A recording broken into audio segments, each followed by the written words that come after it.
ओम प्रकाश जी, ओम जी प्रकाश आ रही है जी। जी एक एक भजन पूरा हुआ है। एक भजन और करा दीजिए और परिचय जी दीजिए। हाँ, कल बच्चों का परिचय दे दीजिए, किस गुरुकुल के एक बच्चे और। हैं। हाँ एक भजन और हो जाएगा, परिचय दे दीजिए गुरुकुल का थोड़ा सा। जी जी जी। किस गुरुकुल के बच्चे गुरु हैं? आर्ष गुरुकुल आबू। माउंट आबू। ये जो आपके समक्ष जी, आर्ष गुरुकुल महाविद्यालय आबू पर्वत के जी ये सभी ब्रह्मचारी गण आपके समक्ष भजन प्रस्तुत कर रहे हैं। जी आज से 32 वर्ष पूर्व पूज्य स्वामी धर्मानंद जी सरस्वती ने जी आबू पर्वत के अभयारण्य के अंदर गुरुकुल की स्थापना की थी। जी। तब से इस गुरुकुल में निरंतर 100 ब्रह्मचारी विद्याध्ययनरत है और यहाँ के अनेकों स्नातक देश के विभिन्न क्षेत्रों में वैदिक धर्म का यथाशक्ति प्रचार प्रसार कर रहे हैं। आपके समक्ष जो ब्रह्मचारी हारमोनियम बजा रहे हैं वो ब्रह्मचारी दक्ष आर्य हैं, उनके पास ब्रह्मचारी देवेश हैं, रमेश हैं, ये सभी कक्षा 11 के ब्रह्मचारी हैं। कक्षा 9 के ब्रह्मचारी संजय है और मिहिर आदि ब्रह्मचारी हैं। एक भजन सभी और का जो स्वागत है और हम चाहेंगे कि एक भजन और गुरुकुल आबू पर्वत के ब्रह्मचारी जिसकी ख्याति पूरे विश्व में है, हम सभी लोग सुने। स्वागत है ओम प्रकाश जी। आचार्य आनंद प्रताप जी के निवेदन पे ये बच्चे आए हैं जी। जी।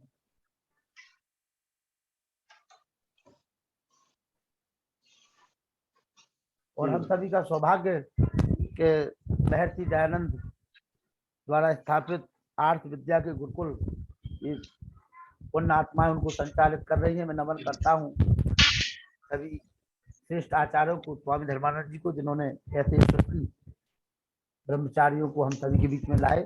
स्वागत है सभी ब्रह्मचारियों का। पुनः एक भजन, एक भजन और सुनाइए।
बहुत बहुत आभार ब्रह्मचारियों का, जो हमारे माउंट आबू राजस्थान आर्थ गुरुकुल महाविद्यालय के ब्रह्मचारी हैं।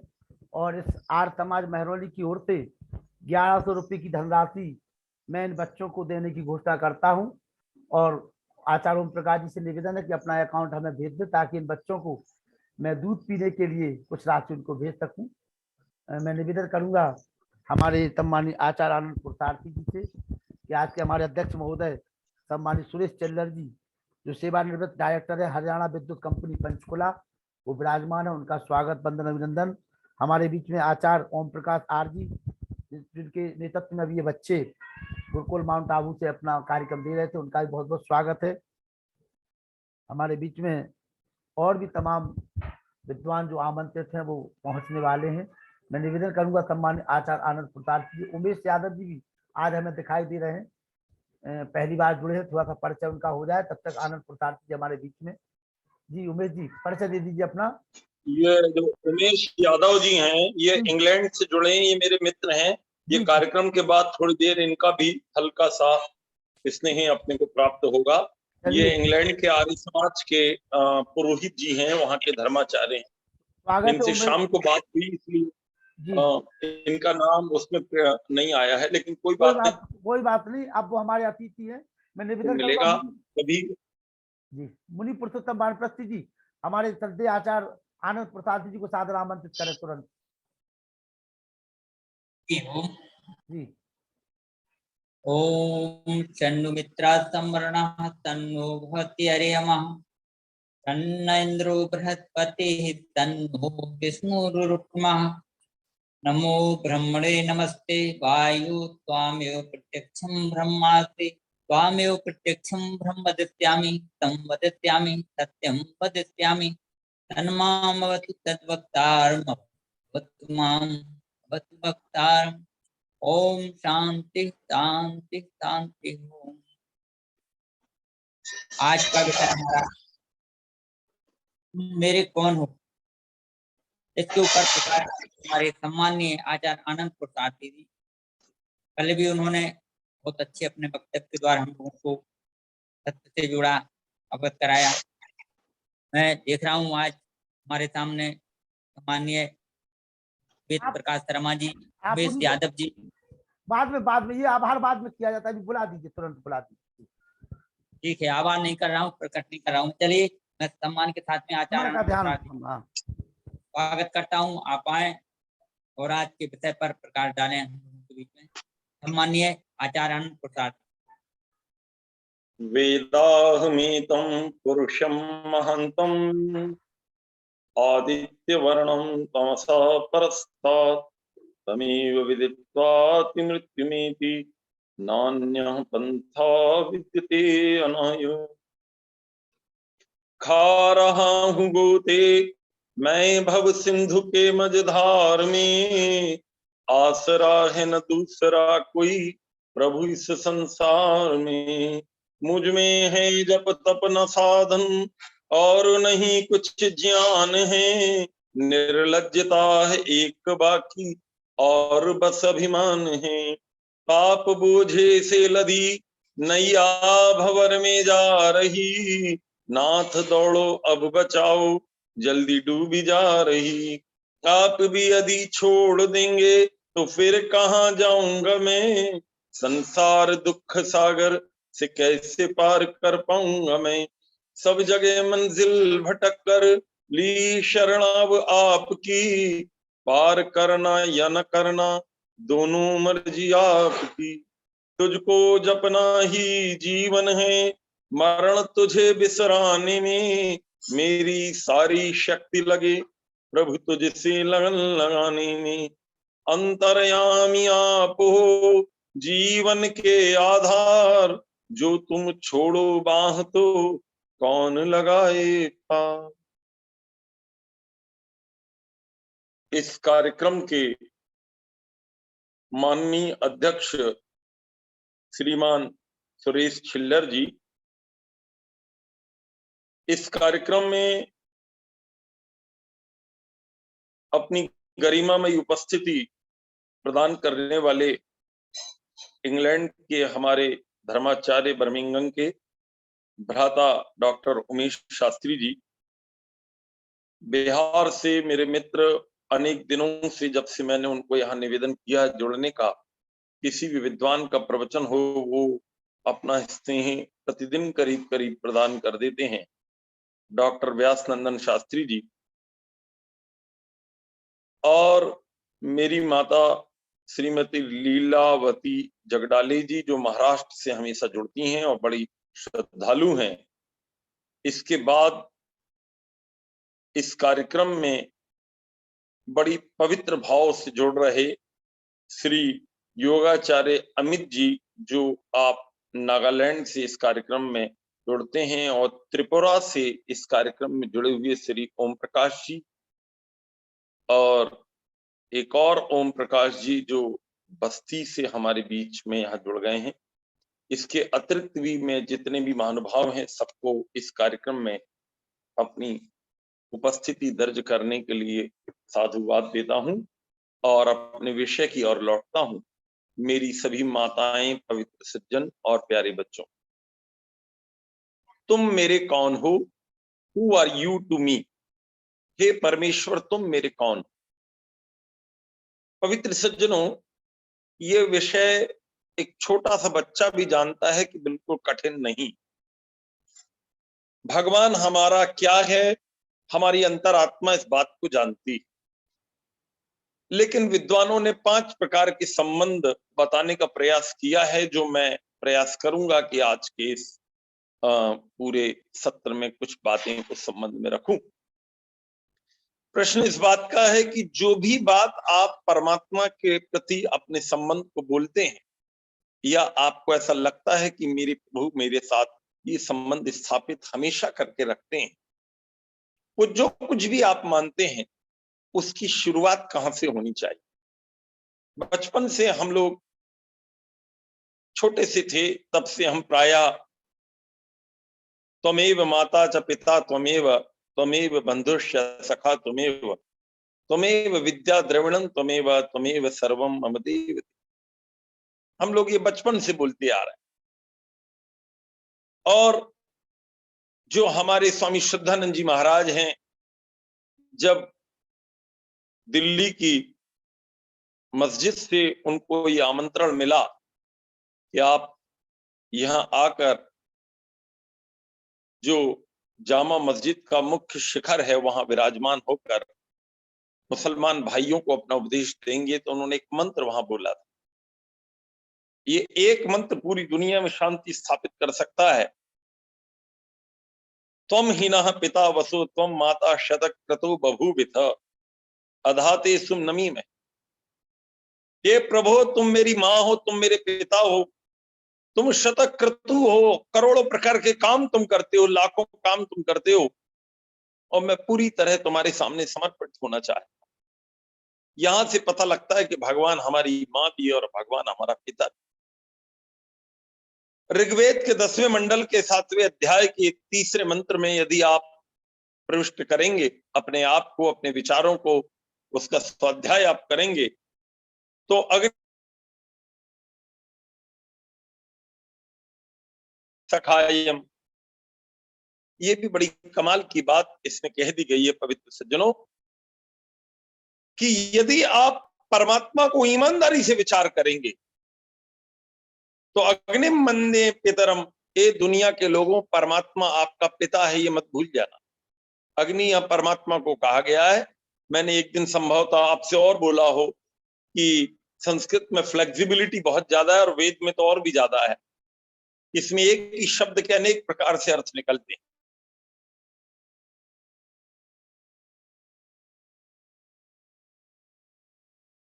हो जाती है, और जब आध्यात्मिक भावों से इसको आप लेते हैं तो परमेश्वर को आप पिता बोल सकते हैं, अग्नि को आप पिता बोल सकते हैं।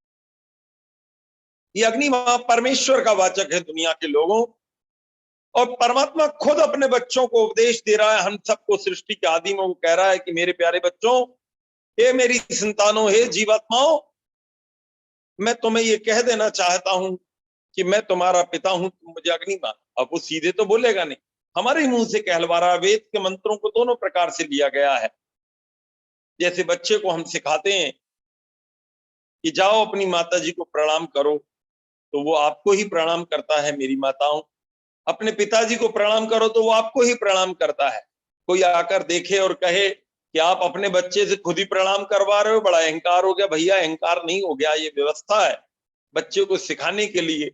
इसी प्रकार संस्कार दिए जाते हैं। परमात्मा ने वेद में इस प्रकार के मंत्र लिखे हैं जिनका अनेक प्रकार से अर्थ होता है। तो परमेश्वर को मैं अपना पिता मानता हूं, और यदि अग्नि शब्द को अगर आप देखें दुनिया के लोगों, तो जो आगे ले जाता है उसको अग्नि कहते हैं। परमात्मा हमेशा हमें आगे ले जाता है। हम तो बिल्कुल अबोध थे, बड़े मूर्ख थे, हमारी कोई योग्यता नहीं थी, और हमसे तो बोलते चालते भी नहीं बनता था। प्रभु ने कैसी कृपा की, हमें बोलना सिखाया, हमें समझाया, शब्दों के अर्थ बताए। मनुस्मृति में आप जब पढ़ेंगे तो आपको इन बातों का बड़ा पवित्र ज्ञान होगा पवित्र सज्जनों, कि किस प्रकार से ये प्रोनाउंसिएशन परमात्मा ने स्वयं ही बताया। मैं आपसे निवेदन कर रहा था कि परमात्मा को आप अपनी मां मानते हैं, अपना पिता मानते हैं, और एक अपन जरा थोड़े से दूसरे ढंग से देखें कि संसार में अगर कोई किसी का बेटा होता है, नालायक होता है, बेईमान होता है, झुटेला होता है, झगड़ा करने वाला होता है, गंदा खाने पीने वाला होता है, तब भी पूरी प्रॉपर्टी, पूरी संपत्ति, सब कुछ अपन उसको ही देकर इस दुनिया से जाते। लेकिन परमात्मा थोड़ा अलग ढंग का पिता है। यदि आपकी योग्यता नहीं है तो दुनिया आपके लिए नहीं है, भूल जाना कि ये सब कुछ आपको सजी सजाई मिले। और निरुक्तकार ने आर्य ईश्वर पुत्र कहकर ये बात पे स्थापित कर दिया है, इयम भूमिम अदमाम आर्याय, मैं ये पूरी भूमि आर्यों तुम्हें देता हूं, इसको अच्छे से संभालना। और हम लोग संभालते नहीं संभालते, ये तो मेरा आज का विषय नहीं है। जैसा परमात्मा ने हमको भूमि दी, बहुत विशाला हमने इस भूमि को कर दिया, बड़ा खराब हमने इस भूमि को कर दी, बड़ी हानि इसकी पहुंचाई है। मैं आपसे निवेदन कर रहा था, परमात्मा जो है वो जब हमको अपना पुत्र मानता है तो हमारी जिम्मेदारी है कि हम ईमानदारी से उसको अपना पिता माने। ये दोनों हाथ से ताली बजनी पड़े। परमात्मा तो हमको अपना पुत्र मान ले, सब कुछ समर्पित कर दे, सब कुछ पूरा ऐश्वर्य हमें दे दे, एक बेटे का जो हक है उससे ज्यादा दे दे, और हम उसको मक्खी की तरह निकाल कर बाहर कर दें, तो पवित्र सज्जनों ने ये ठीक नहीं रहे। और मैं आपसे निवेदन करता चलूं पवित्र सज्जनों कि परमात्मा कितना ईमानदार है। आप जिसको मां बोलते हैं अपने जीवन में, आप एक बार उस मां से इस परमात्मा की तुलना करके देखिए। यद्यपि मेरी माताएं जो जुड़ी हुई हैं, मैं उनको प्रणाम करता हूं और उनका पूरा सम्मान बरकरार रहे, इस भावना से ये निवेदन मैं आपसे करने चला हूं। क्या गड़बड़ होती है मेरे भाइयों और माताओं, ये वाली मां हमको 9 महीने पेट में रखती है, परमात्मा अरबों वर्षों से, और दूसरे शब्दों में कहूं तो अनंत काल से अपने गर्भ में हम आत्माओं को रखा हुआ, उसमें अप डाउन नहीं हुआ, उसने कभी अपने मस्तिष्क को बदला नहीं, और ना वो ऐसा कभी किया, ना करता है, ना करेगा। उसको मालूम है मेरी संतानों का कल्याण तो मेरे ही अंदर होना, उसके गर्भ में ही होना, इसलिए हमेशा हम आत्माओं को वो अपने ही पास रखता है। ये दुनिया के लोगों, इस माँ के 9 महीने के उपकार के लिए कितने शास्त्र लिखे गए हैं, कितनी कविताएं लोग लिखते हैं, और व्यक्तिगत रूप से भी बच्चा बार बार सोचता है इस माँ ने मेरा बड़ा उपकार किया। अगर 9 माह अपने गर्भ में रखने से ये माँ पूज्य है, तो ये दुनिया की सर्वोत्तम माँ, मैं तुम्हें कैसे भूल गया हूं? तुम तो पूरी सृष्टि को अपने गर्भ में रखा, ऐसी कौन सी चीज है जो तुमने अपने अंदर नहीं रखी? ये वाली माँ तो मुझ अकेले को रखती है, एक समय में एक ही संतान रख सकती है, लेकिन परमात्मा तो पूरी सृष्टि, लोक लोकांतर, पूरे की पूरे सूरज, चंद्रमा, नक्षत्र और आकाश गंगाएं, सब कुछ अपने अंदर रखता है और कभी बाहर नहीं। इसलिए परमात्मा हमेशा से हमारा सच्चा पिता, सच्ची मां है। और एक बात और इसमें समझने की है, ये मां हमको दुग्धपान कराती है, और बहुत बड़ा उपकार हम उसका मानते हैं, क्योंकि दुग्धपान न कराए शायद हम बचपन में मर जाएंगे। लेकिन मैं आप सबसे पूछना चाहता हूं, मां के स्तन में वो दूध को तैयार कौन करता है? वो परमेश्वर ना करे तैयार, तो दुनिया की लाखों माताएं, करोड़ों माताएं ऐसी होंगी जिनको हम लोग जानते भी ना होंगे, जिन्होंने संतान को तो जन्म दिया लेकिन दुग्ध तैयार नहीं हो पाया। हजारों में कुछ माताएं जरूर आपको ऐसी मिलेंगी, बड़ी संख्या ना हो, लेकिन बहुत माताएं ऐसी। बाद में औषधियों का प्रयोग भी वो करते हैं, लेकिन वो स्थिति नहीं बन पाती, क्योंकि वहां पर कर्मों के आधार पर परमात्मा की ऐसी व्यवस्था है, इस मां के स्तन में दूध ना बने तो नहीं बन पाता।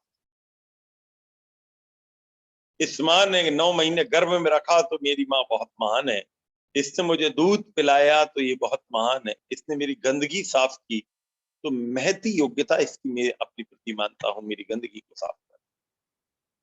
लेकिन मेरा प्रश्न यह है, दुनिया के लोगों, गंदगी बनाई किसने अंदर जो ये साफ की गई है बाहर? अंदर वो परमात्मा अगर उस व्यवस्था को न बना रहा होता कि आपके द्वारा खाए पिए गए उन समस्त पदार्थों का जो वास्तविक तत्व है वो तो हमारे शरीर में लगा दे परमात्मा, और जो उसका अपशिष्ट भाग है, जो अनुचित भाग है, जिसको शरीर में आवश्यकता नहीं है, वो पूरा की पूरा परमात्मा ने ऐसी व्यवस्था बनाई है कि मल मार्ग से, मूत्र मार्ग से और अन्य मार्गों से विभिन्न प्रकार से बाहर निकल। कैसी कमाल प्रभु तेरी व्यवस्था है, कैसी तेरी कारीगरी है। और मैं आपसे कहता चलूं मेरे पवित्र सज्जनों, इस दृष्टिकोण से परमात्मा हमारा ईमानदारी से मां हो जाता है, जब वो हमारी गंदगी, पिता इतनी गंदगी साफ ना कर सकता, ना कभी की हो, लेकिन मां परमात्मा हमारी है और वो हमारी गंदगी को अंदर ही अंदर साफ करता रहता है, बाहर निकालता है। तब ये बाहर वाली स्थूल मां इस गंदगी को अच्छे से साफ कर देती है, बड़े होकर तो हमें खुद ही करना पड़ता, उसकी भी एक सीमा है माता जी। ये 3 बहुत बड़े उपकार हमारे ऊपर मां के रहते हैं, कुछ उपकार पिता के भी रहते हैं, और वो उपकार क्या होता? वो होता पालन पोषण। बहुत सारी काम माताएं करती हैं, लेकिन बहुत सारे काम माताएं असमर्थ हो जाती हैं, वो पिता को करना पड़ता।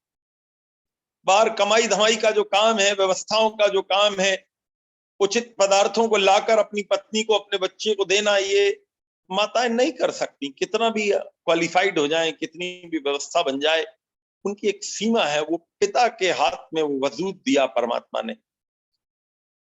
वो आउटर सपोर्ट जो देती है माँ, वो इनर सपोर्ट देती है, और परमात्मा जो है वो आउटर सपोर्ट देती है। और पिता भी बहुत सारा आउटर सपोर्ट देता है।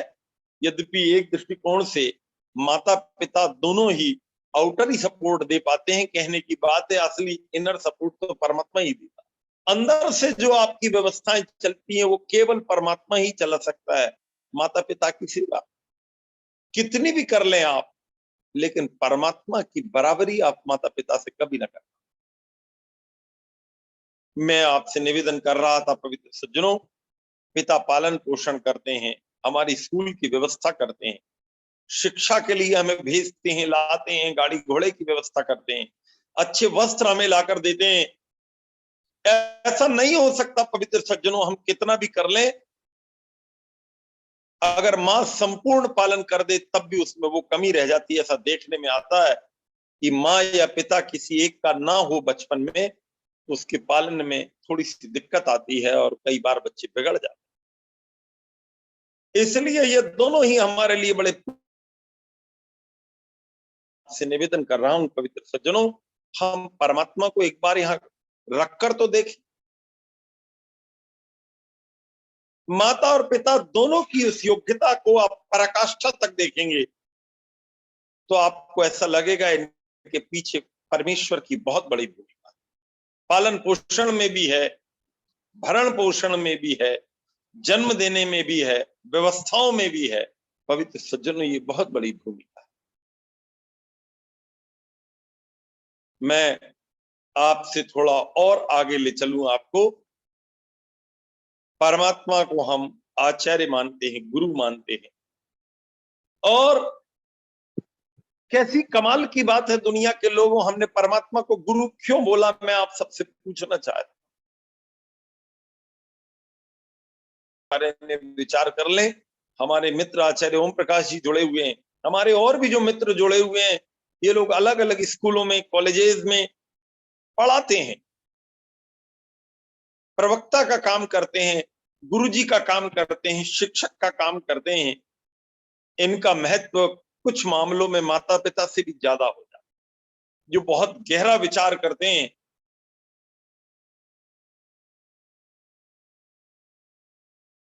जब आदमी आगे बढ़ता है तो गुरु का महत्व कुछ स्थानों पर बहुत ज्यादा हो जाता है। माता पिता की इतनी योग्यता नहीं होती कि वो हमें वो तो वेद का जो अध्येता होता है, शास्त्रों का जो ज्ञाता होता है, वो योग्य व्यक्ति वास्तव में इस राह पर हमें ले चल। और ये दुनिया के लोगों, अगर वेद के शब्दों में आप गुरु शब्द को लाना चाहते हैं तो थोड़ा सा एक नए ढंग से उस बात को कहने का प्रयास किया गया है। शतधारम उत्समीक्षमाण विपश्चितम पितरम वक्त्वानाम। ए दुनिया के लोगों, ये जो परमात्मा है ये विपश्चितम महाज्ञानी है, उसके ज्ञान की कोई जोड़ नहीं है सृष्टि में। कितना भी योग्य व्यक्ति हो जाए, परमात्मा के बराबर ज्ञान उसका नहीं हो सकता। किसी एक भाषा का हम थोड़ा बहुत अध्ययन कर लेते हैं तो हमें बड़ा अहंकार हो जाता है। किसी एक शास्त्र को पढ़ लेते हैं, हम किसी एक क्षेत्र में कोई चीज समझ लेते हैं तो हमको लगता है मेरी जोड़ का कोई नहीं है। लेकिन परमात्मा तो अनंत ज्ञान वाला। और अगर आप योग दर्शन के शब्दों में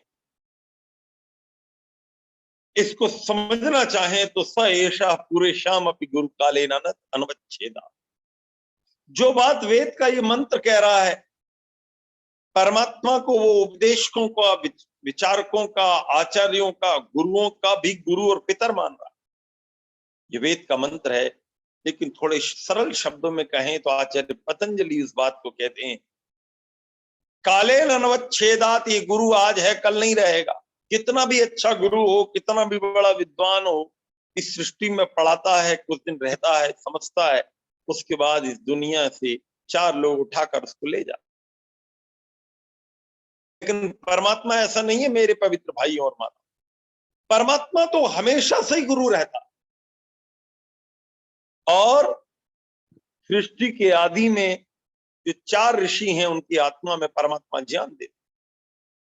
अगर उस 4 ऋषियों की आत्मा में वो ब्रेक कर दे, उसको रोक दे, वहां ज्ञान न दे,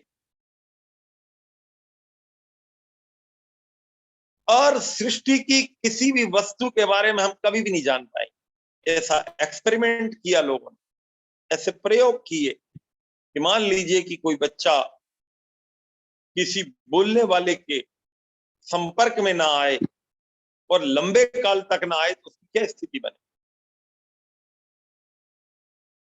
एक टार्जन नाम की फिल्म है पवित्र सज्जनों, वो भारत में आपको हिंदी में देखने को मिलेगी और उसका जो वैदेशिक संस्करण है वो अंग्रेजी में। संयोग से एक बार मैं विदेश यात्रा में था तो मैंने उसकी स्क्रीन पर देखा तो वो टार्जन फिल्म आ रही थी। मैंने सोचा कि चलो इसका हिंदी में तो देखी नहीं थी, जरा देखें। तो वो जो बच्चा था वो बिल्कुल छोटा सा था और ऐसा कुछ परिस्थिति हुई कि उसके माता पिता एक बोट में या एक जहाज में लेकर उसको आ रहे थे और बहुत खतरनाक तूफान आया और माता पिता खत्म हो गए। वो उस पूरे टापू में छोटा सा बच्चा वहां रह गया। वो बच्चा वहां रह गया पवित्र सज्जनों। वो बच्चा धीरे धीरे बड़ा हुआ। उसको बड़ा किया किसने? वहां के जानवरों ने बड़ा किया।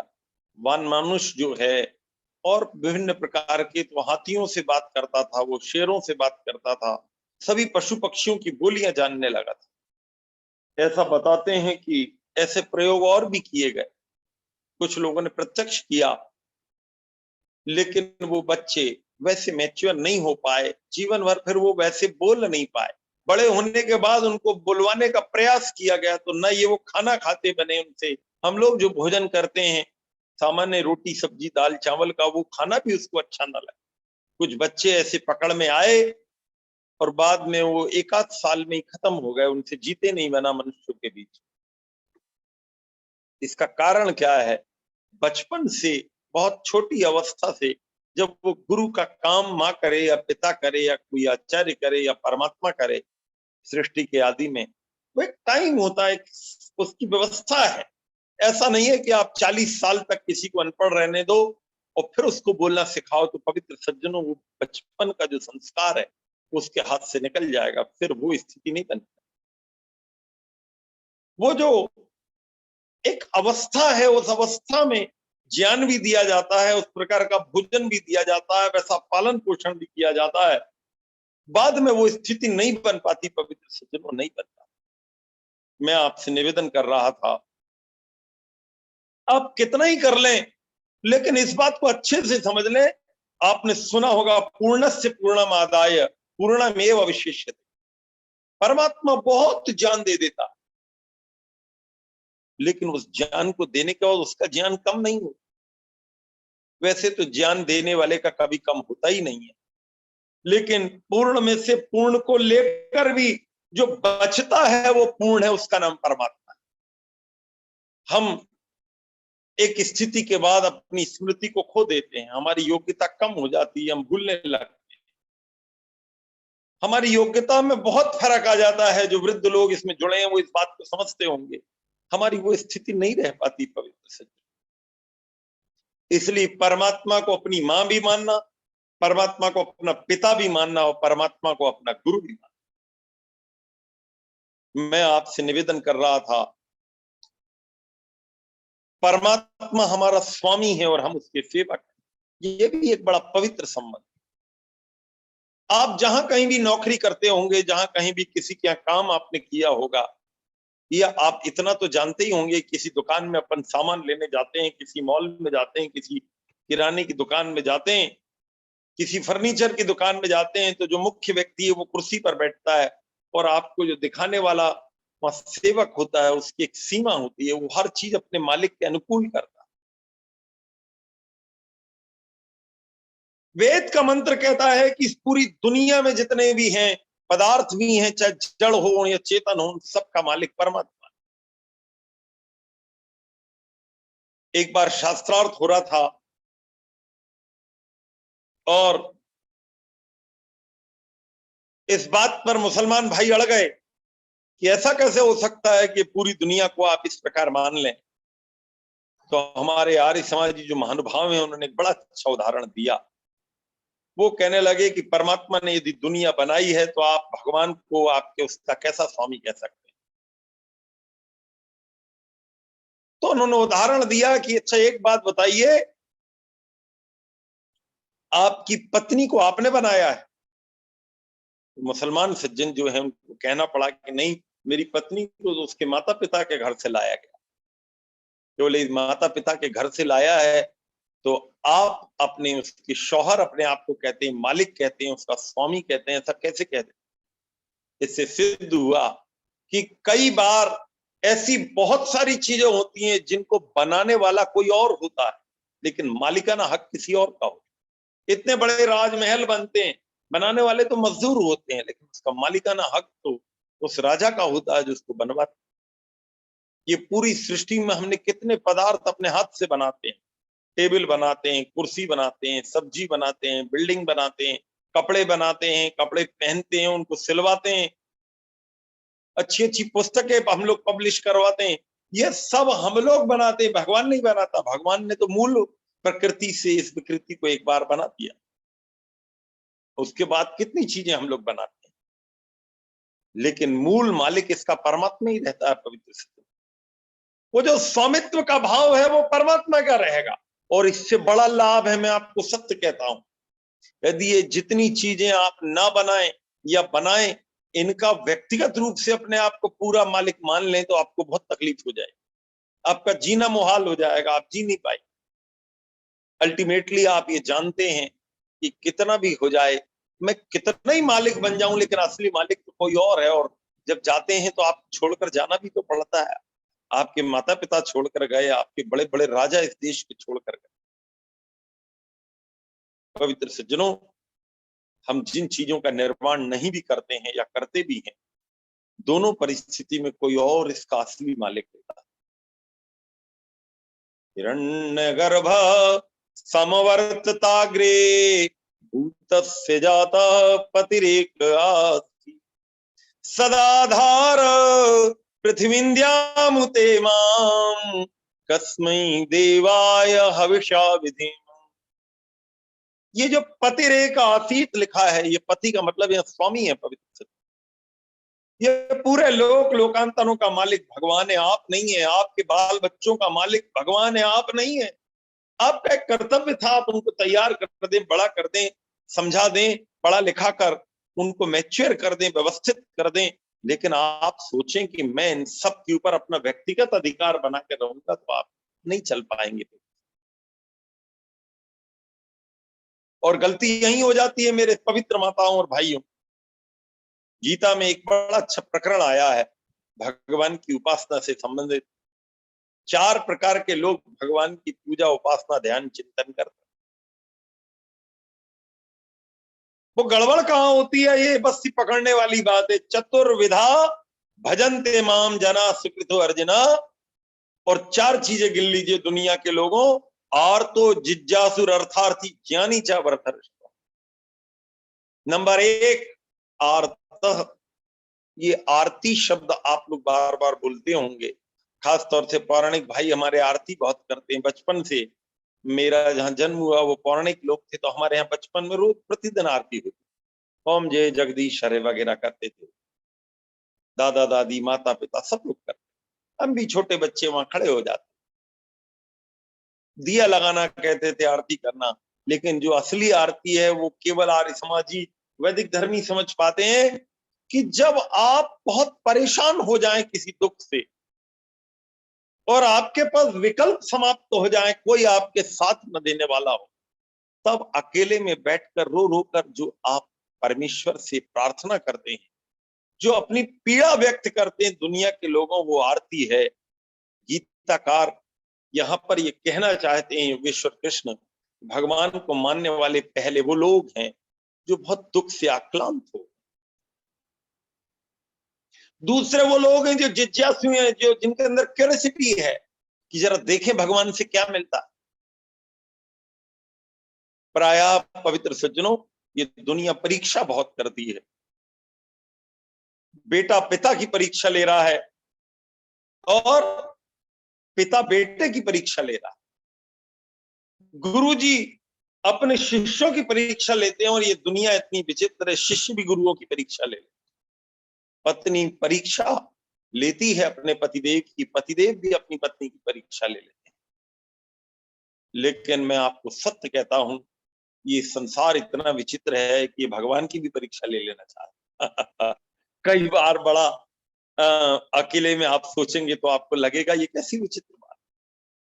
हम परमात्मा को भी कसकर देखना चाहते हैं, अपनी पैरामीटर्स हमने तैयार करके रखे हैं कि अगर ऐसा भगवान कर देगा तो ऐसा होगा तो मैं मानूंगा, नहीं करेगा तो नहीं मानूंगा, ऐसा है तो ऐसा मानूंगा, ऐसा है तो ऐसा। ये सब मूर्खता की बात है, लेकिन है संसार जैसा तो है। तो दूसरे वो लोग हैं जो जिज्ञासा भाव से जानने की इच्छा की भगवान की योग्यता क्या है, वो कहाँ क्या करेगा, मैं जरा देखता हूं, मानने से क्या मिलेगा।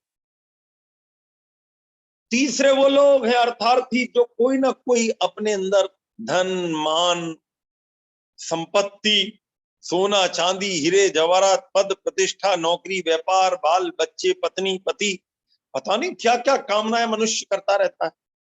तो भगवान की पूजा उपासना ध्यान यज्ञ दुनिया भर के अनुष्ठान जो वो करता है उसके मूल में रहता है कि कहीं ना कहीं इनमें से जो देता है वो मेरा प्रभु है, जो नहीं देता वो मेरा प्रभु नहीं।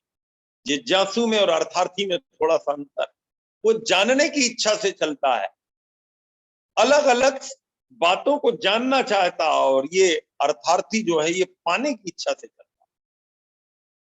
कुछ विचारकों का कहना है कि जो भाव लेकर तुम प्रभु के पास जाते हो वही चीज तुम्हें मिल जाती है, देखना तुमको ये है कि क्या भाव लेकर गए।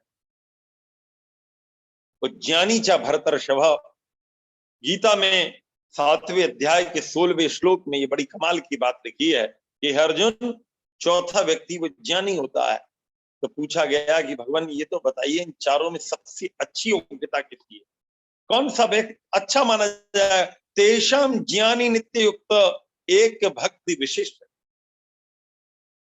वो जो पूरा की पूरा तन्मय होकर भक्ति भाव से ज्ञान पूर्वक भगवान की ओर जो चलता है वो सबसे अच्छा भक्त परमात्मा का माना जाता है। दुख में सुमिरन सब करे, सुख में करे ना कोई, ये तो आपने कई बार सुना होगा पवित्र सज्जनों। ये पहला व्यक्ति ये विवश होकर चल रहा, और दूसरा जैसा मैंने आपसे निवेदन किया वो तौलने के लिए चल रहा है, और तीसरा पाने के लिए चल रहा है, और चौथा अनन्य भाव से उस तरफ चल रहा है। ये सबसे अच्छी योग्यता का है। और कोई अन्यथा न ले, अगर गैर आर्य समाजी यहाँ बैठ गया हो कोई, तो ये न सोचे कि पुरुषार्थी जी ने बड़ी खराब बात बोल दी। भाई ऐसा नहीं है, लेकिन आर्य समाज का जो मार्ग है, जो इसकी पूरी की पूरी पद्धति है, वो ज्ञानी की है, वो बड़े विद्यापूर्वक चलना पड़ता है। एक आर्य समाज का अगर छोटा सा सेवक भी होता है तो भी वो विज्ञान पूर्वक ज्ञान पूर्वक स्वाध्याय करके चलता है। वेद के मंत्रों को उसको पढ़ना पड़ता है, समझना पड़ता है, और उसका अंतर ये हो जाता है कि बात वही है जो आप मानते हैं, लेकिन उसकी बुद्धि थोड़ी खुली हुई रहती है। और यदि मैं आपसे निवेदन करूं पवित्र सज्जनों कि स्वामी सेवक का संबंध, जहां मैंने आपको बड़े विनम्र भाव से कहा था कि स्वामी अपने प्रभु को मान लोगे तो तुम्हारी बहुत सारी समस्याएं खत्म हो जाएंगी। ध्यान रखना, यदि कोई का डेडिकेशन ज्यादा हो अपने स्वामी के प्रति तो पूरी व्यवस्था उसके हाथ में हो जाती। हम लोग ऐसा करते नहीं है पवित्र सज्जनों, अपने अंदर थोड़ा बचा के रखते हैं। कितना समर्पण हो जाना चाहिए, कितना हम उसको अपना आत्मीय मान लें। इसका एक उदाहरण कई बार मैं अपने व्याख्यानों में देता हूं, और बड़े अच्छे किसी ऋषि किसी विद्वान के मुख से आप इसको सुनेंगे तो आपको और अच्छा लगेगा। पवित्र सज्जनों, एक बच्चा आपके पास आ जाए और कहे बाबूजी आपके यहाँ मैं काम करूं, तो आप उससे कहोगे बेटा मेरी दुकान पे मेरे खेत में काम करोगे तो तुमको क्या चाहिए? वो कहेगा मुझे बाबूजी कुछ नहीं चाहिए, बस मैं तो काम करूं। तो आपका मन कितना खुश हो जाएगा, ये तो पूरा समर्पित होकर आ गया, अब इसकी पूरी व्यवस्था मैं करूंगा, खाना पीना पढ़ाई लिखाई सब दूंगा बेटा, अब जब तूने पूरा ही समर्पण कर दिया तो बात खत्म हो गई। लेकिन कोई कहे कि बाबूजी मैं 2000 लूंगा या 5000 लूंगा, तो आपको लगेगा भैया इतने दे दिया, तू जान, तेरा काम जान, तू खाता है नहीं खाता है, घर जाता है बर्बाद करता है, मुझे कोई लेना, मैंने तो काम कराता हूँ, पैसे दे दे। पवित्र सज्जनों, मुझे लगता है भगवान की भक्ति में इस बात को हमें अपने जीवन में समझना होगा। हम कितने समर्पित हैं। सुनहु भक्ति पथ कवन प्रयासा, जोग न मख जप तप उपवासा, सरल स्वभाव न मन कुटिलाई, जथा लाभ संतोष सो। इतना ज्यादा जब हम समर्पित हो जाएं, क्या हमारे पास जो कुछ है प्रभु बस तुम्हारे सेवा में है, मेरा अपना कुछ है ही नहीं, तो बात ही खत्म हो जाएगी। मुंडकोपनिषद में कभी आप अंदर प्रवेश करिए पवित्र सज्जनों, तो वहां पर एक बड़ा सुंदर आपको उदाहरण मिलेगा। प्रणवो धनु शरो ही आत्मा, ब्रह्म तल लक्ष्यम उच्चित, अप्रमत्तेन वैधव्यम शर्वतन्मयो भवे। आहा, प्रणवो धनु शरो ही आत्मा। देख लो दुनिया के लोगों, प्रणव क्या है? धनुष है हमारा, शरो ही आत्मा, और वो जो शर है वो हमारी आत्मा है। ब्रह्म तल लक्ष्यम उच्यते, सामने जो लक्ष्य है, धनुष बाण अपन ने लिया, आज के बच्चे न समझ पाए तो ये जो राइफल होती है, ये राइफल जो है आपका क्या है, उसमें जब सामने जो लक्ष्य है वो समझ लीजिए कि वहां पर परमात्मा उस लक्ष्य राइफल। और प्रणव धनु, वो जो बंदूक है वो प्रणव मान लीजिए, परमेश्वर का मुख्य नाम प्रणव। प्रणुयते अनेनेति प्रणव, जिसके द्वारा भगवान की स्तुति की जाती है, उस ओम नाम को परमात्मा का मुख्य नाम बताया गया। और जो कभी पुराना नहीं होता उस परमात्मा को भी प्रणव कहा गया। सब नाम पुराने हो जाते हैं लेकिन प्रणव कभी पुराना नहीं होता, अर्थात ओम कभी पुराना। ब्रह्म तल लक्ष्यम उच्यते, वो जो उसके अंदर आपने गोली डाली है दुनिया के लोगों, वो अपनी आत्मा की गोली आपको डालनी पड़ेगी। और फिर देखिए क्या होगा, अप्रमत्तेन, बहुत सावधानी पूर्वक धनुष बाण को चलाना है, उस राइफल को चलाना है। ब्रह्म तल लक्ष्यम उच्यते, ब्रह्म आपका लक्ष्य बन जाना चाहिए। उससे क्या होगा, उससे दुनिया के लोगों, परमात्मा तुम्हारे बड़ा निकट होगा, तुमको भटकने की जरूरत नहीं है। परमात्मा हमारा स्वामी है और हम उसके सेवक। अब एक चीज और समझने की है पवित्र सज्जनों, भगवान हमारा राजा और हम उसकी प्रजा हैं। राजा कौन होता है, राजा कैसा होता है? अब तो बहुत वर्षों से हम सच्चे राजा ही को भूल गए। अभी भगवान की कृपा हुई, एक भला राजा हमारा बन गया। एक एक समस्या का समाधान बड़ी समझदारी से कर, कोई समस्या उस राजा के दृष्टि से ओझल नहीं है। राजा वो होता है जो बहुत विशाल हृदय का, पूरी प्रजा को अपना परिवार मानकर चले। मेरा विषय नहीं है, कभी इस पर मैं आपकी सेवा में बताऊंगा। एक जगह वाल्मीकि रामायण में लिखा हुआ है,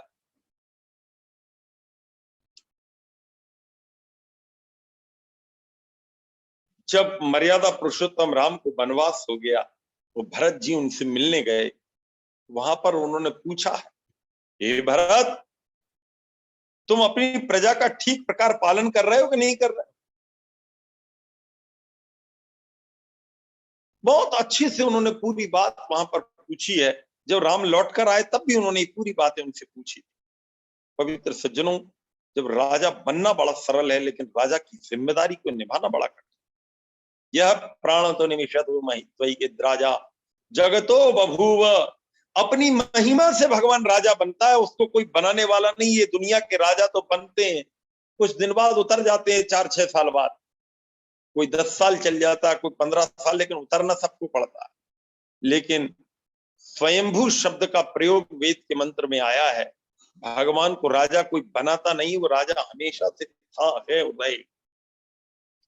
क्यों? क्योंकि वो पूरे प्राणियों को स्वयं तैयार करता है, सबके शरीर देता है, सबकी व्यवस्था वो करता है। इसलिए प्रभु तुम राजा हो और हम तुम्हारी प्रजा है।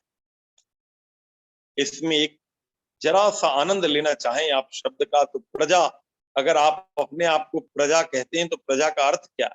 प्रकर्षेण जायते, जो बहुत विचार पूर्वक भगवान ने बनाई है उसको प्रजा कहते हैं। हम ईमानदारी से देखें, हम ऐसा व्यवहार करते हैं कि हमें विचार पूर्वक बनाया गया? हम तो अविचार पूर्वक उल्टे सीधे काम बहुत कर लेते। भगवान को भी लगता होगा मेरी संतान जो है ये विचार पूर्वक नहीं चलती, तो मैं कैसे कह दूं कि ये मेरी प्रजा। पवित्र सज्जनों, भगवान माँ है, भगवान पिता है, भगवान गुरु है, और भगवान हमारा स्वामी और सेवक है, हम उसके। और दुनिया के लोगों, यदि थोड़ा और आगे बढ़ना चाहते हो तो परमात्मा हमारा उपास्य है और हम उसके उपासक। वेद के मंत्रों में बहुत अच्छे अच्छे शब्द इस प्रकार के आए हैं। एक मंत्र तो आपने प्रायः सुना होगा विद्वानों के मुंह से, वेनस्तत् पश्यन् निहितं गुहा सद्यत्र विश्वं भवति एकनीडम् तस्मिन्निदं सं च विचयति सर्वम ओतः प्रोतस्य विभु प्रजासु। ए दुनिया के लोगों, देखो कैसी कमाल की भाषा आई है। परमात्मा के अंदर डूब जाना है, उसका नाम उपासक। थोड़ी देर पहले भी मैंने एक मंत्र आपकी सेवा में रखा था, तुम मैं हो जाऊं और मैं तुम हो जाऊं।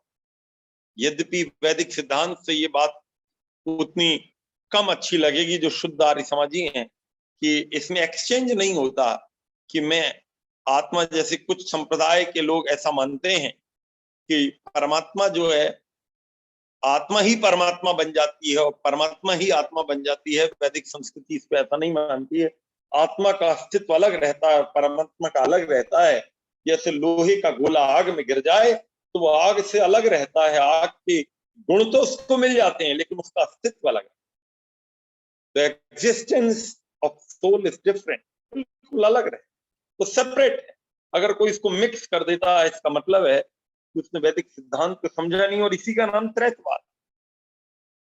आप यदि प्रकृति को ही परमात्मा बना देंगे और परमात्मा को ही प्रकृति या आत्मा बना देंगे, जैसे अद्वैत वाले या और लोग करते हैं, तो सब उससे गड़बड़ हो जाती, गड़बड़ झाला हो जाता और बड़ी भ्रांति फैल जाती। मेरे पवित्र भाइयों और माताओं, परमात्मा को अपना उपास्य मानना है और ईमानदारी से हम उपासक बन जाएं उसके। लेकिन एक बात ध्यान रखना पवित्र सज्जन, कठोपनिषद में एक बड़ी सुंदर बात कही, और वो ये बात भी बताई है कि आप अगर उपासक भी होना चाहते हैं तो उसका भी एक पैरामीटर, उस पैरामीटर पर अगर आप नहीं चल पा रहे हैं तो फिर आपकी उपासना नहीं हो पाएगी। न विरतो दुश्चरितान, न शांतो न समाहित, न शांत मानसो वापी प्रज्ञानयनम आत्मयात। आहा, देखो, नंबर 1, जिसने दुराचार का परित्याग न किया, उल्टे सीधे काम न छोड़े हो, जो विरत नहीं हुआ उसको छोड़ना नहीं चाहता। बहुत दिन पहले जहां मैं रहता हूं, इसका नाम नर्मदापुरम हो गया है, होशंगाबाद इसका नाम था। तो मैं जब गुरुकुल में पढ़ता था तो संयोग ऐसा हुआ कि मुझे 1 महीने के लिए घर आना पड़ा। तो यहाँ मैं आया तो यहाँ पर एक एसएनजी स्टेडियम के सामने पीडब्ल्यूडी कॉलोनी है, वहां पर एक सहज ध्यान वालों का कैंप लगा। आर्य समाजी को इतना तो पता ही रहता है कि सच्चा सिद्धांत वेद का क्या है और मिक्सिंग वाला किसका है। तो मैंने अपने एक मित्र को, या इस प्रकार मैंने कहा जरा देखें तो इनके पास क्या है, कि इनके पास सिद्धांत क्या है पता जरूर होना चाहिए। तो वहां गए तो साहब उन्होंने एक निर्मला देवी, उनकी फोटो लगाई हुई थी, और बोले इनके सामने बैठ जाइए और हम सबकी समाधि लगवाए दे रहे हैं। एक एक करके वो सबकी समाधि लगवाए दे रहे हैं। तो उनके जो मुख्य थे वो किसी अच्छी पोस्ट से सेवानिवृत्त थे और वो भोपाल से आए थे अपना ग्रुप लेकर। मैंने उनसे कहा आपसे थोड़ी बात करनी है। चल लगे, पूछिए। तो मैंने कहा कि आपका ये कहना है कि समाधि सहज रूप से लग जाती है? बोले बिल्कुल सहज रूप से लग जाती है। सबकी लग जाती है? बोले सबकी लग जाती है। मैंने कहा कोई शराब पीता हो, मांस खाता हो, झगड़ा करता हो, उल्टे सीधे काम करता हो, बोले उसकी भी लगा देंगे। बस निर्मला माता जी की फोटो देखते रहिए, और धीरे धीरे उस सबकी समाधि लगवाए दे रहे थे। मैं समझ गया कि इन्होंने अभी योग दर्शन की ABCD को समझा नहीं है, पतंजलि को समझा नहीं है, यूं ही भ्रांति में खुद भी है और सबको भ्रांति में ले जा। अरे दुनिया के लोगों, देखो कठोपनिषद कहता जिसने अपने दुष्चरित्र को, उल्टे सीधे काम को छोड़ा नहीं है, वो व्यक्ति कभी भी परमात्मा को पा नहीं सकता। न शांत, जिसने अपनी चंचलता दूर नहीं की, कुछ भी खा लेना, कहीं भी बैठ जाना, कहीं भी गप्पे लड़ा लेना, खूब जम के हंसना, जम के मस्ती करना, उल्टी सीधी चीजें देखना, उल्टी सीधे लोगों से मित्रता करना, ये सब चंचलता का द्योतक है। इसकी बड़ी हानि होती है आत्मा। हमारा जो मन है वो बड़ा बहुत अव्यवस्थित हो जाता है। जैसे कोई आपको मोटरसाइकिल दे दे कि भैया साल भर रख लो, और साल भर में आप उसको इतना खुदा खुदा के चलाएं, कहीं पानी में निकाल रहे हैं, कहीं खाई में कर रहे हैं, कहीं पत्थरों पे चला रहे हैं, तो बिल्कुल खराब हो जाए। उसको बहुत संभाल के चलाना पड़ेगा, तब साल भर टिक पाए।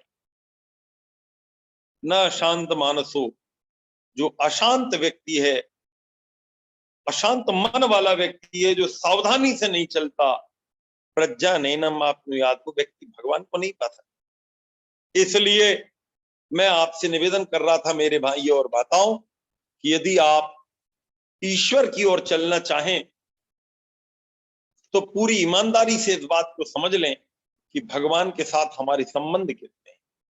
माता का संबंध है तो आप उसके सच्चे पुत्र बनेंगे, पिता का संबंध है तो भी आप उसके सच्चे पुत्र बनेंगे, दोनों का इकट्ठा लगा लें तो अच्छी संतान बनेंगे।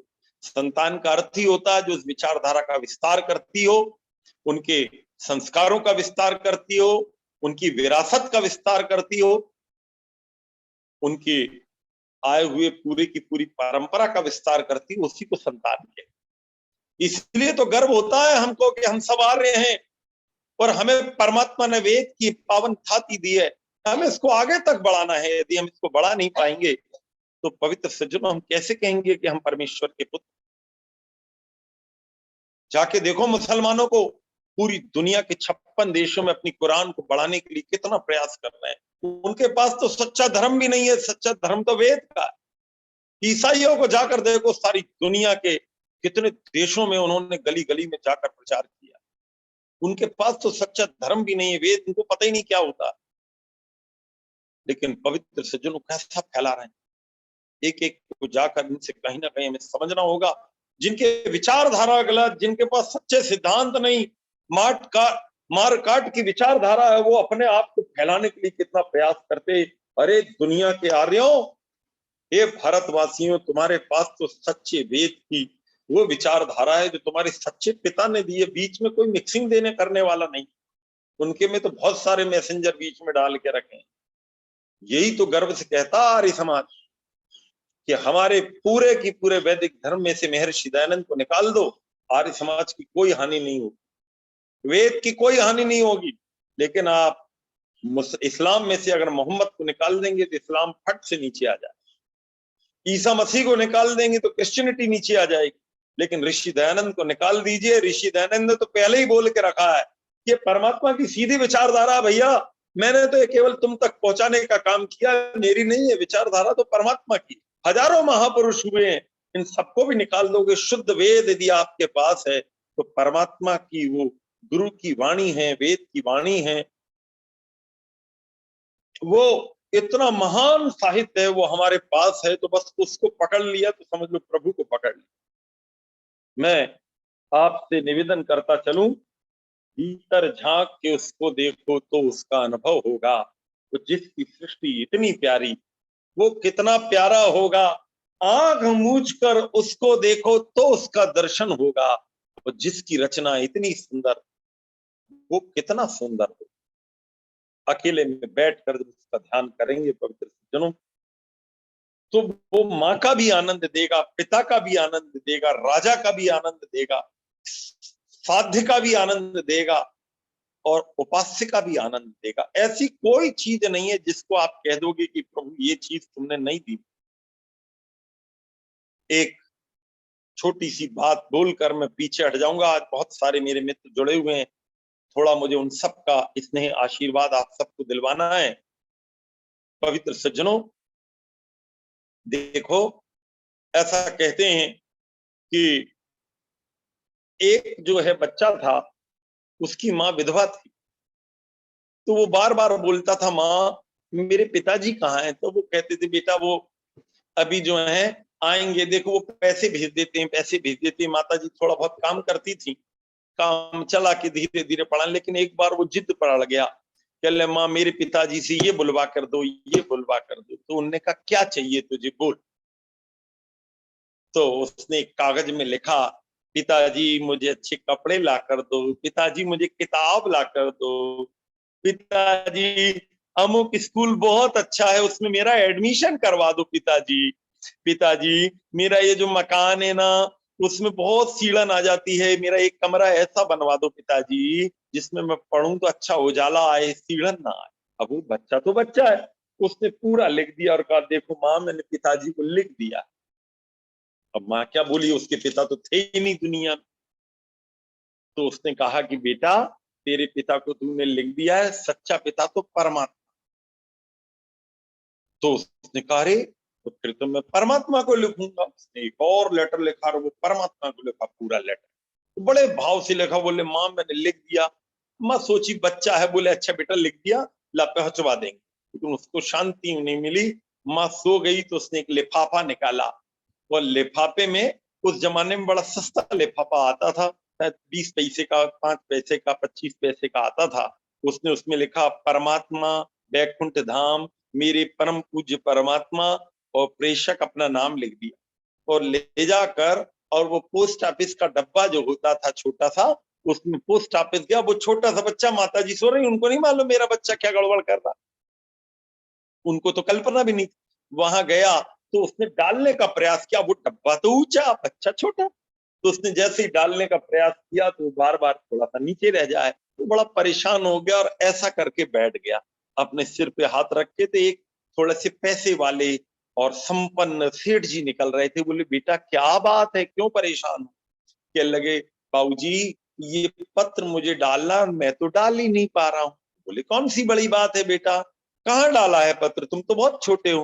बोले मैंने भगवान को डाला है। मन को डाला है, वो थोड़े से तो करना हो गया कि ये बड़ी विचित्र बात है। वो बड़े समझदार थे, बड़ा व्यापार था, उन्होंने पत्र लिखा तो एक्चुअल में उसके ऊपर लिखा परम पिता परमात्मा बैकुंठ धाम, और प्रेषक में उस बच्चे का पवित्र नाम लिखा था। तो उन्होंने उससे कहा कि बेटा परमात्मा को तुम्हें पत्र डालना था। बोले हाँ। तो बोले मैं डाल दूंगा बेटा, चिंता ना करो। बच्चे ने कहा बाबूजी आपका बहुत धन्यवाद, कहाँ रहते हैं? उसने कहा देखो बाबूजी फलाने मोड़ से आगे जाओ तो खेत के किनारे पर हम रहते हैं। बोले बस बेटा चिंता ना करो। और वो सेठ जी तो बहुत बड़े आदमी थे, उन्होंने वो पत्र पढ़ा तो वो बड़े पसीज गए। बोले हे भगवान तूने मुझे इतना सब कुछ दिया है, संतान नहीं दी, और भगवान की कैसी व्यवस्था है, आज एक संतान मेरे सामने आ गई। उन्होंने अपने नौकर को ऑर्डर दिया कि बेटा तुम जाओ और वो जो माता जी उस घर में रहती हैं उनके समस्त दुखों को दूर करना है। इस पत्र में जितनी चीजें लिखी है सब देना। और आप आश्चर्य करोगे, पैसा पहुंच गया, फल फ्रूट पहुंच गए, मकान सुधरने लगा, धीरे धीरे सब हो गया। उसकी माँ ने कहा कि ये क्या है, कौन ने भेजा आपको? तो माता जी को अलग से उनने कहा कि आपके बच्चे का पत्र है और सेठ जी की कोई संतान नहीं है, उनने आपको अपनी बहन मान लिया और ये पूरी व्यवस्था हो गई। पवित्र सज्जनों, कहानी कितनी सही है गलत है मैं नहीं जानता, लेकिन ये विश्वास बड़ा है। अगर हमारा विश्वास बड़ा गहरा होगा तो परमात्मा हमारे साथ होगा। तेरा साथ है तो मुझे क्या कमी है, मुझे क्या कमी है, अंधेरों से भी मिल रही रोशनी तेरा साथ है। तो पवित्र सज्जनों, ये मैंने थोड़ा सा निवेदन, प्रभु तुम हमारे कौन हो, इस विषय पर मैंने आज थोड़ी सी बात रखी है।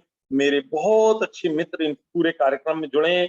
कुछ महानुभाव तो आप उनको पहली बार देख रहे हैं, जैसे लंदन से मेरे ये जो मित्र जुड़े हैं इनको आप पहली बार देख रहे हैं। और ये इतने भले व्यक्ति हैं, जब मैं इनके आर्य समाज में रुका, लंदन से दूर जाना पड़ता है, बर्मिंघम नाम की वो जगह है। भ्राता जी हमारे जो हैं ये तो मुझे जानते भी नहीं, लेकिन बड़ी श्रद्धा से इन्होंने रोका और कहने लगे आचार्य जी आप इतनी दूर आए हो, 15 अगस्त का त्योहार है और इंडियन हाई कमिश्नर से मेरे पास इनविटेशन आया है, तो आप आए हो, देखो मैं तो लोकल हूँ भैया, मैं तो करता ही रहता हूँ। मैंने बोले चलो आचार्य जी, चलो भैया। तो इंडियन हाई कमिश्नर के पास स्पेशल इन्होंने वहां पर कॉन्सुलेट के पास अपना कागज भिजवाया कि हमारे एक पुरुषार्थी जी आए हैं इंडिया से, हम चाहते हैं थोड़ी देर यहाँ प्रवचन ने 15 अगस्त को मेरे भ्राता डॉक्टर उमेश जी ने मेरा कॉन्सुलेट जो था उसके पास प्रवचन करवाया। बहुत सारे इंडियंस वहाँ, अपन लोग तो इतनी दूर रहते हैं तो अपन लोग उसका महत्व कम करते हैं, बाहर जो भारत से रहता है उसको बड़ा प्रेम होता है। सब लोग ओम, ये क्या नाम, वंदे मातरम और ये ओम, सब वो पूरे भाव, उसी प्रकार के गीत। जब आप कभी जाएंगे तो 2-3 जगह मुझे ऐसा मौका मिला इंग्लैंड में जहां मैंने इस प्रकार, तो ये आप भ्राता जी आज आए। आज मैंने थोड़ी देर पहले इनसे निवेदन किया था कि भ्राता जी आप पे समय है, कहने लगे भ्राता जी मैं प्रयास करूंगा कि दोपहर वहां पर हो रही है, करीब 5 घंटे ये लोग हमसे पीछे चल रहे हैं। मैं सबसे पहले सभी मेरे महानुभावों को मैं थोड़ा थोड़ा और सबका आशीर्वाद यहाँ की जनता लेना चाहेगी, बड़ी दूर दूर से लोग जुड़े हुए हैं।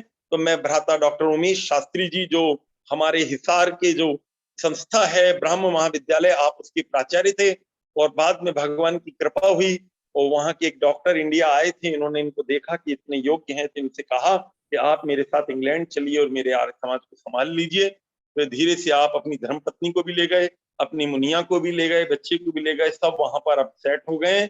और मैं भ्राता जी को भारत की इस भूमि से हम सब की ओर से आपको बड़ा आदर सम्मान देता हूं। आपका स्नेह इतनी दूर हम सब पर बना रहे और आप थोड़ा सा उद्बोधन हम सबको दें। भ्राता डॉक्टर उमेश। सम्मानित डॉक्टर उमेश जी, स्वागत है आपका, आइए। Doctor Umesh ji London, doctor Umesh ji London, स्वागत है आपका। जी उमेश जी, जी स्वागत जी है। जी धन्यवाद। स्वागत है। ॐ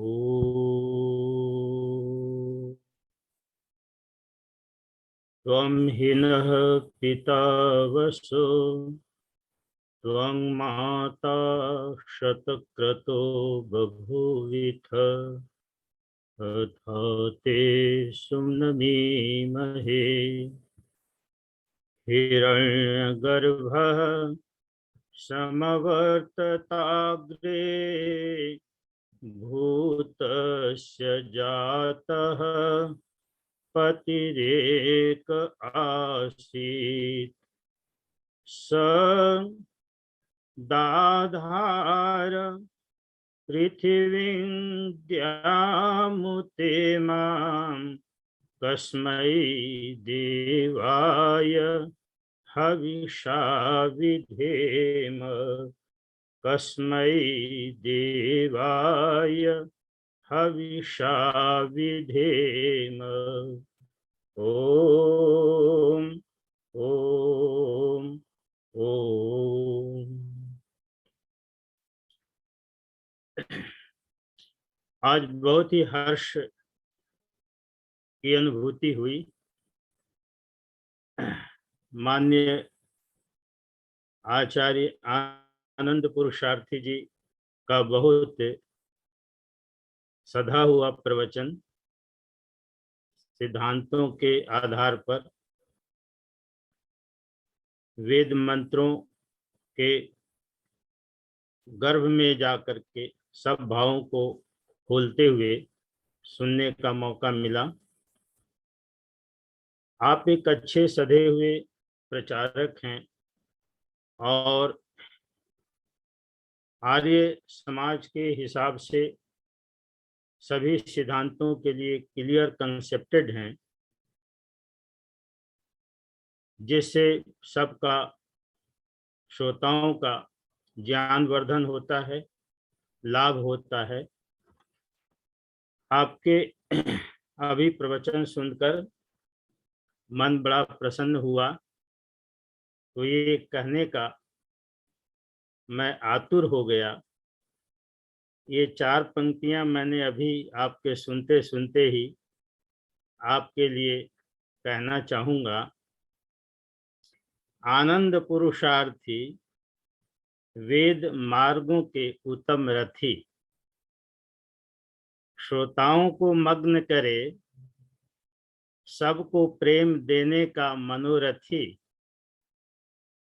आचार्य उमेश करे शुभ्र भाव ले मित्र भाव से धरे पुरुषार्थी। इन पंक्तियों के साथ मैं मित्र आनंद जी का धन्यवाद करता हूं। और आपने मुझे आज इसके साथ जोड़ दिया।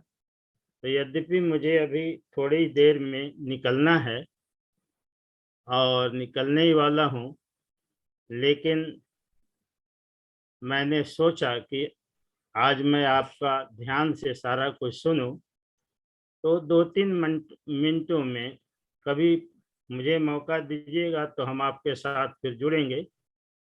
लेकिन 2-3 मिनटों में थोड़ा सा अपने भाव परिचय के रूप में एक भजन गा करके मैं आपसे विदा लूंगा। 2005 में मैं यहाँ आया था और उसके बाद में कुछ साहित्य भी हमने लिखे। याजुष मंत्रों में अध्यात्म भावना मेरा शोध ग्रंथ था, वो छपा हुआ है। और वैदिक संस्कार विधि पर पूरे सरल व्याख्या, सारे 16 संस्कार पर हिंदी इंग्लिश दोनों में वो पुस्तक छपी हुई है, गोविंद राम हासन के पास उपलब्ध है।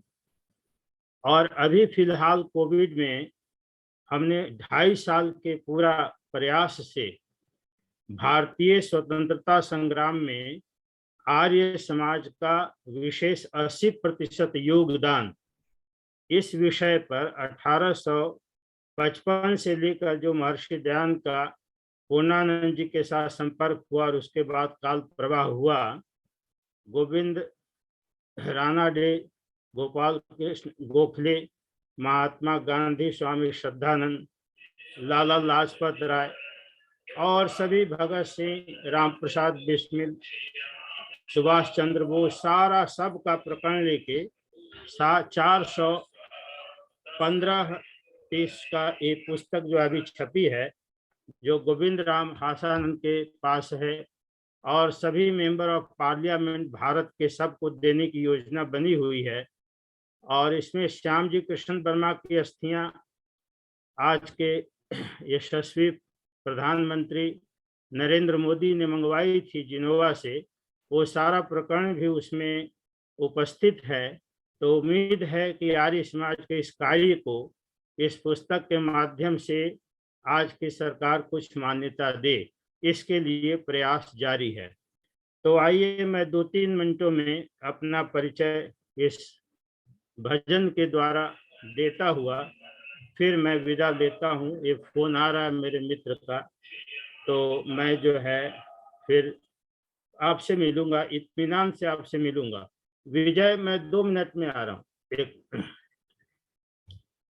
तो ये आप सुनिए, अभी आचार्य जी का प्रवचन जो हुआ लगभग उसी भाव को जोड़ता हुआ ये भजन है, और ये भजन मैंने खुद लिखा हुआ है। ओम की नगरिया बड़ी है सुहानी, चलो चलो प्राणी घूम के आए।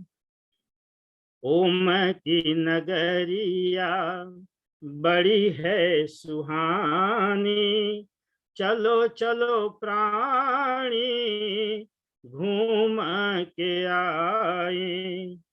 जन्म जन्म का फंदा कटता, पुण्य कर्म का धंधा सजता।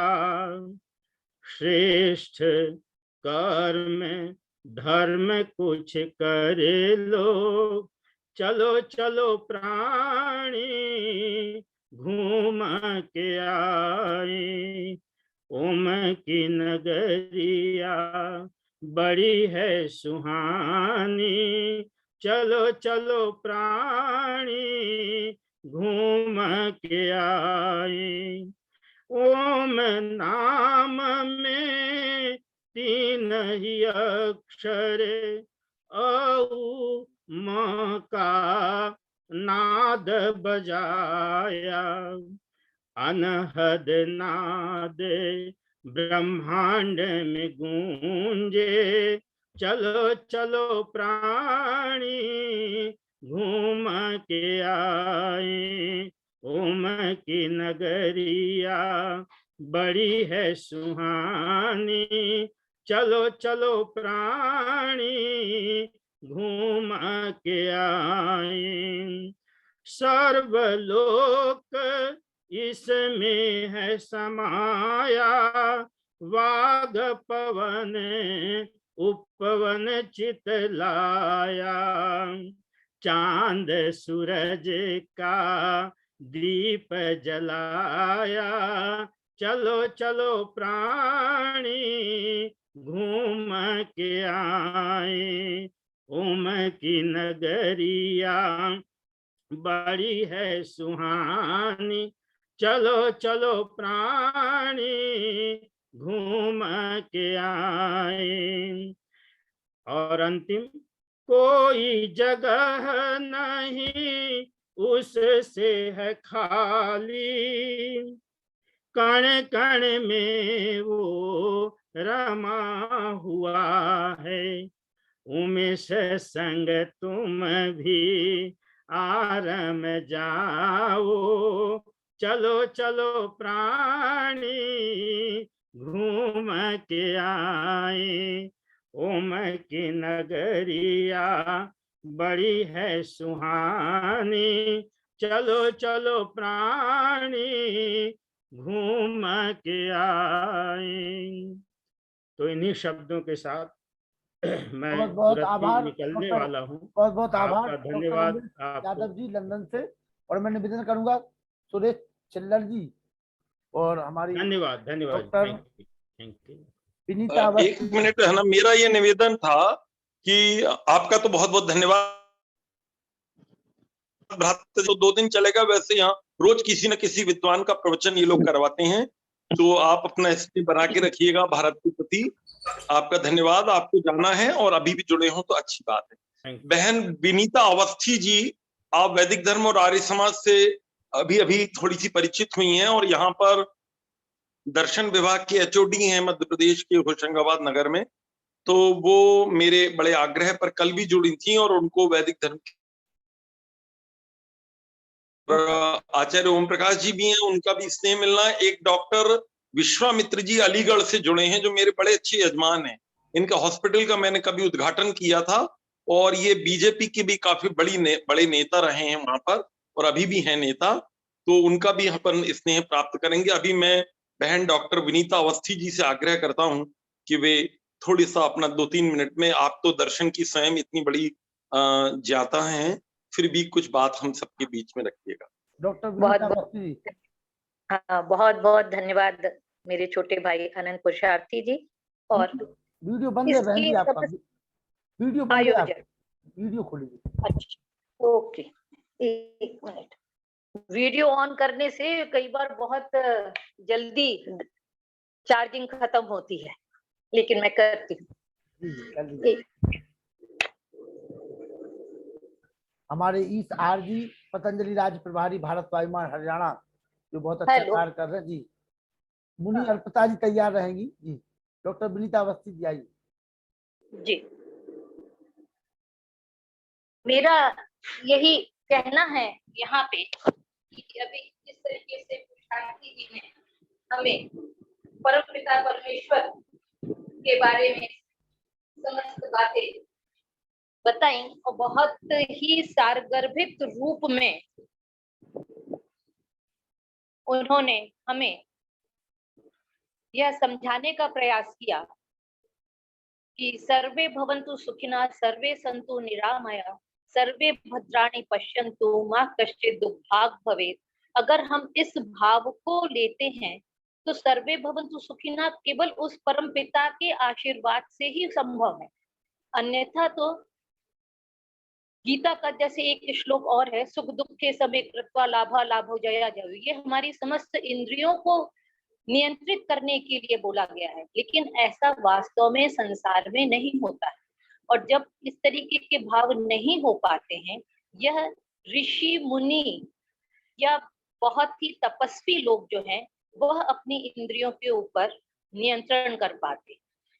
तो यह कृपा भी उनपे तभी होती है जब परम पिता की कृपा हमें प्राप्त हो। शंकराचार्य जी ने भी इसके बारे में बताया है और कहा है। तो आत्मा और परमात्मा वाली जो भाव अगर हम रखेंगे तभी हम उसके अस्तित्व को स्वीकार कर पाएंगे और इस संसार में सुख पूर्वक जीवन व्यतीत करके समर्पित भाव से प्रत्येक कार्य को, निष्काम भाव से प्रत्येक कार्य को करेंगे, तब उसके छोटे से अंश को हम प्राप्त कर पाएंगे। संसारी होने के नाते बहुत कम लोग हैं जो इस भाव को प्राप्त कर पाते हैं। जो बहुत तपस्वी हैं, मनस्वी हैं, ज्ञान, कर्म और भक्ति के माध्यम से पूर्ण रूपेण समर्पित, उन्हें ही यह भाव प्राप्त होता है। मैं पुरुषार्थी जी को और आयोजकों को बहुत बहुत पुनः धन्यवाद देती हूँ कि आपने मुझे बोलने का भी अवसर प्रदान किया और पुरुषार्थी जी को, आनंद पुरुषार्थी जी को सुनना मुझे सदैव ही बहुत प्रिय लगता है और हमेशा एक नई बात उनसे सीखने को मिलती है। आपका बहुत बहुत चालू कर दिया ना मैंने। डॉक्टर बीता जी, आप हमारे नंबर पे एक छोटी सी फोटो अपना भेज देना, क्योंकि आपका वीडियो बनता तो हम आपकी फोटो नहीं ले पाए, तो अपना समाचार के लिए जी। सुरेश छिल्लर जी जो अध्यक्ष है हमारे यहाँ के, सम्मानित सुरेश छिल्लर जी, रिटायर्ड डायरेक्टर हरियाणा विद्युत कंपनी पंचकूला जी, स्वागत। हाँ, ये श्री सुरेश छिल्लर जी का परिचय आप सबको नहीं है। आप, जब मैं घर द्वार छोड़कर गुरुकुल गया था कालवा में 1989 में बीकॉम करने के बाद, तो आप उस समय एसडीओ हुआ करते थे। रोहतक के पास एक जगह है वहां पर, तो आप हमारे गुरुकुल में आया करते थे। तो इनको पता लगा कि एक ग्रेजुएट युवक आए हुए हैं, तो बड़े खुश हुए। तो मेरे से व्यक्तिगत रूप से मिले, बोले आप इतनी दूर आए हो, आपको कोई कष्ट परेशानी तो नहीं? मैंने कहा नहीं। बोले मुझे बड़ा अच्छा लगा कि आप बिल्कुल नए युवक और आधुनिक विद्या सब पढ़कर यहाँ आए हुए।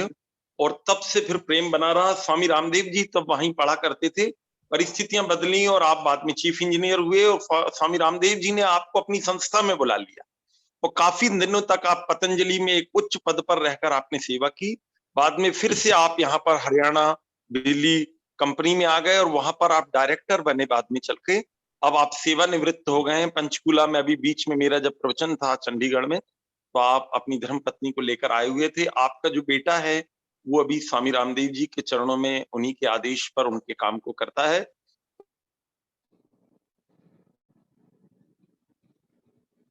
सुरेश छिल्लर जी, स्वागत है आपका जी। बोलिए सुरेश जी। हाँ जी, नमस्ते सबको। आचार्य जी को बहुत बहुत प्रणाम जी। पहले तो मैं दिल से धन्यवाद करता हूँ आचार्य जी का। जो वक्ता ईश्वर को बताता, ईश्वर के बारे में बोलता, वो महान वक्ता होता है। और इतनी देर तक आचार्य जी ने इतनी भावना से हमारा मार्गदर्शन किया, हृदय से धन्यवाद। और मैं इतना ही कहूंगा कि प्रत्येक प्राणी संसार में सुख ही चाहता है, निर्भयता, प्रसन्नता। बिना ईश्वर से जुड़े, बिना ईश्वर की आज्ञा का पालन किए, बिना ईश्वर की मित्रता के ना अन्य पंथा विद्यते अनाय, कि संसार में कोई और कोई सुख प्राप्ति का, निर्भयता का कोई मार्ग बचता ही नहीं है। और हमारा सौभाग्य है कि हमें आर्य समाज से जुड़ने का अवसर मिला और आचार्य जी जैसे महापुरुषों से, विद्वानों से हमें मार्गदर्शन मिलता रहता है। तो सभी हम महर्षि दयानंद के बताए मार्ग पे चलें, अपने जीवन को सफल करें, ऐसी कामना के साथ ही मैं नमस्ते कहता हूँ सबको। बहुत बहुत आभार सम्मानित अध्यक्ष महोदय जी का। धन्यवाद। आचार्य ओम प्रकाश जी, अगर मेरी आवाज सुन रहे हो तो कृपया आप भी थोड़ी देर अपना जी सरस्वत। हाँ भ्राता जी, आपको बड़ा कष्ट दिया, आपको इतना बड़ा गुरुकुल चलाना पड़ता है। तो आप माउंट आबू में गुरुकुल चलाते हैं और आप परोपकारी सभा के 29 मेंबर्स में एक सम्मानीय मेंबर आप भी हैं। इस परोपकारी सभा क्या होती है? जब महर्षि दयानंद इस दुनिया से जाने लगे तो उन्होंने अपनी एक वसीयत लिखी थी कि मेरे पूरे कार्यभार को ये 29 लोग संभालेंगे, और सभा का नाम उन्होंने परोपकारिणी सभा रखा था। पूरे भारत की क्रीम उसमें वैदिक धर्म की रखी जाती है। उसमें आप एक हैं भ्राता ओम प्रकाश जी, और आपका गुरुकुल मेन माउंट आबू में है। आबू से भी अंदर आप कभी जाएंगे तो इनके गुरुकुल में आपका मन बड़ा खुश हो जाएगा। जब मैं माउंट आबू इनके यहाँ गया और मैंने इनसे कहा कि मैं यहाँ के सेंट्रल स्कूल में व्याख्यान देना चाहता हूँ, तो आपने तुरंत उसकी व्यवस्था की और सेंट्रल स्कूल में मेरा प्रवचन कराया, और बच्चों में भी मेरे को अपनी बात रखने का मौका मिला। आप बड़े निष्ठावान व्यक्ति हैं, वो कई साल हो गए आपको, वहीं आपने पढ़ाई की, वहीं पूरा जीवन दे दिया। माउंट आबू में आप वैदिक धर्म का काम कर रहे हैं। कभी भी आपने किसी को वहां जाने का माननीय मौका मिला तो ओम आपकी प्रकाश पूरी जी, व्यवस्था ये कर देते हैं। ओम श्री प्रकाश जी। आचार्य ओम प्रकाश जी, कार्यक्रम के अध्यक्ष माननीय छिल्लर साहब और प्रमुख वक्ता श्रद्धेय आचार्य आनंद पुरुषार्थी जी और संयोजक श्रीमान लखनलाल जी आर्य, मैं आपका कौन इस विषय पर हमारे अग्रज भ्राता श्रद्धेय आचार्य आनंद पुरुषार्थी जी का बहुत ही प्रभावकारी विचारणीय व्याख्यान हम सब ने सुना। वस्तुतः ईश्वर ही हमारा भ्राता आचार्य गुरु राजा और न्यायाधीश है। आपने विभिन्न उदाहरणों को देकर के वैदिक मंत्रों को, योग दर्शन का सयेषा पूर्वेशाम अपि गुरु कालेन नवच्छेदात्, वह परमात्मा हमारा गुरु है, आचार्य है, आपने प्रतिपादित किया। त्वम ही नः पिता वसो त्वम माता शतक्रतो बहुविध, इस प्रसिद्ध वेद मंत्र का भी आपने उदाहरण हम सबके सामने रखा। वस्तुतः ईश्वर को जाने बिना हम सबका मानव जीवन सफल नहीं हो सकता है। आप सबने इस कार्यक्रम का संयोजन किया, मुझे भी इस कार्यक्रम में भाग लेने का सुअवसर प्राप्त हुआ। हमारे गुरुकुल के ब्रह्मचारियों को 2 भजन बोलने का आपने अवसर प्रदान किया। आप सबका पुनः पुनः धन्यवाद करता हुआ मैं अपनी वाणी को विराम देता और हूँ। ओम नमस्ते जी। आप अपना अकाउंट नंबर भेज देना ताकि मैं उन भजनों को, अपने जो हमारे ब्रह्मचारी उनको दूध के लिए कुछ सेवा कर सकें, तो अपना ठीक है अकाउंट। जी, भेज दूंगा, जी भेज दूंगा। Okay sir. ठीक है। मुनि अर्पिता जी हमारे बीच में बहन है, जो विवेकानंद जी ने जिनको वो दिया हुआ है वानप्रस्थ। हम चाहते हैं कि 5 मिनट का समय आपको भी मिले। समय का ध्यान रखें क्योंकि समय ज्यादा हो गया, कल 5 मिनट फिर कल कभी ले लेना। अर्पिता जी आइए, जी 5 जी मिनट जी का समय आपके पास। जी, बिना भूमिका के हम बात करते हैं। अभी बहन जी ने एक बात कही कि इंद्रियों को बस में करना, तो बहुत अच्छी बात है कि हम सब साधकों को अपनी इंद्रियों को बस में करके, जब तक हम अंतर्मुखी नहीं होते, हम समाधिस्थ नहीं हो सकते। तो आइए सभी साधकों को एक छोटी सी कुछ रचनाएं हैं जो मेरी स्वरचित हैं, उनके विषय में मैं अभी, आप जल्दी से, समय कम दिया है तो जल्दी से हम बोलकर मैं बताती हूँ। बड़ा ही भयंकर आकर्षण है उस प्रेम मार्ग का, छूटता ही नहीं। बड़ा ही भयंकर आकर्षण है उस प्रेम मार्ग का, छूटता ही नहीं। एक इंद्री पर पाए काबू तो दूसरी हाथ से निकल जाती है। प्रयास तो बहुत करते हैं साधक लोग कि हम अपने मन को बस में कर सकें। अरे घ्राण इंद्री चाहिए क्या तुम्हें, सुनने वाली इंद्री, अरे घ्राण इंद्री चाहिए क्या तुम्हें, किस किस की सूंघ लेती घूम रही हो। क्या उसकी गंध को पाया, क्या उसकी गंध को पाया जिसके पश्चात कोई गंध की इच्छा ना रहे। नहीं ना, तो कब। ये तो जीवन, ये गया वो गया, जीवन का तो कोई भरोसा नहीं। बार बार हम देखते हैं कि कोई आयु का प्रतिबंध नहीं है, हमसे छोटे भी जा रहे हैं। तो ये जीवन तो ये गया वो गया, क्या रोक पाओगी, क्या कोई रोक पाया है। तो केंद्री तुम तो बड़ी ही भोली हो, तो केंद्री तुम तो बड़ी ही भोली हो। सब कुछ छूकर आज भी अतृप्त, कोमल कठोर स्पर्श से वंचित तो नहीं रही। अभी तक जितना जीवन व्यतीत किया उसमें सब कुछ हुआ ही तो है, क्या छूने से वंचित रह गई हो। अब क्या चाहिए, किसका स्पर्श, किसको छूना है। इत्थम कर्ण रसना व नेत्र इंद्रियों क्यों तृप्त हो, क्या पाने को भटक रही हो। क्या चाहिए, क्या पाने को भटक रही हो, विचलित हो क्यों। कितने अपनों को आते देखा, कितने अपनों को जाते देखा। अज्ञानता अविद्या से सदा का नाता रहा है। अज्ञानता अविद्या से सदा का नाता रहा है। घोर अंधकार से छूटो तो कुछ पाओ, इस अविद्या से छूटो तो कुछ पाओ। मामा शकुनी की पासों की तरह हे इंद्रियों मेरे बस में हो जाओ।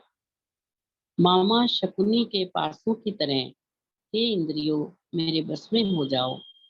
अब पराधीनता स्वीकार नहीं, बहुत नचा लिया अब और नहीं। अब इंद्रियों के बस में नहीं रहना। जब से जन्म लिया न जाने कितनी बार जन्म लिया, बहुत नचा लिया है अब और नहीं। सभी विषयों को भीतर अनुभव करना है, मेरे अधीन हो जाओ ना। देखो फिर मैं तुम्हें असीम आनंद में ले चलूं।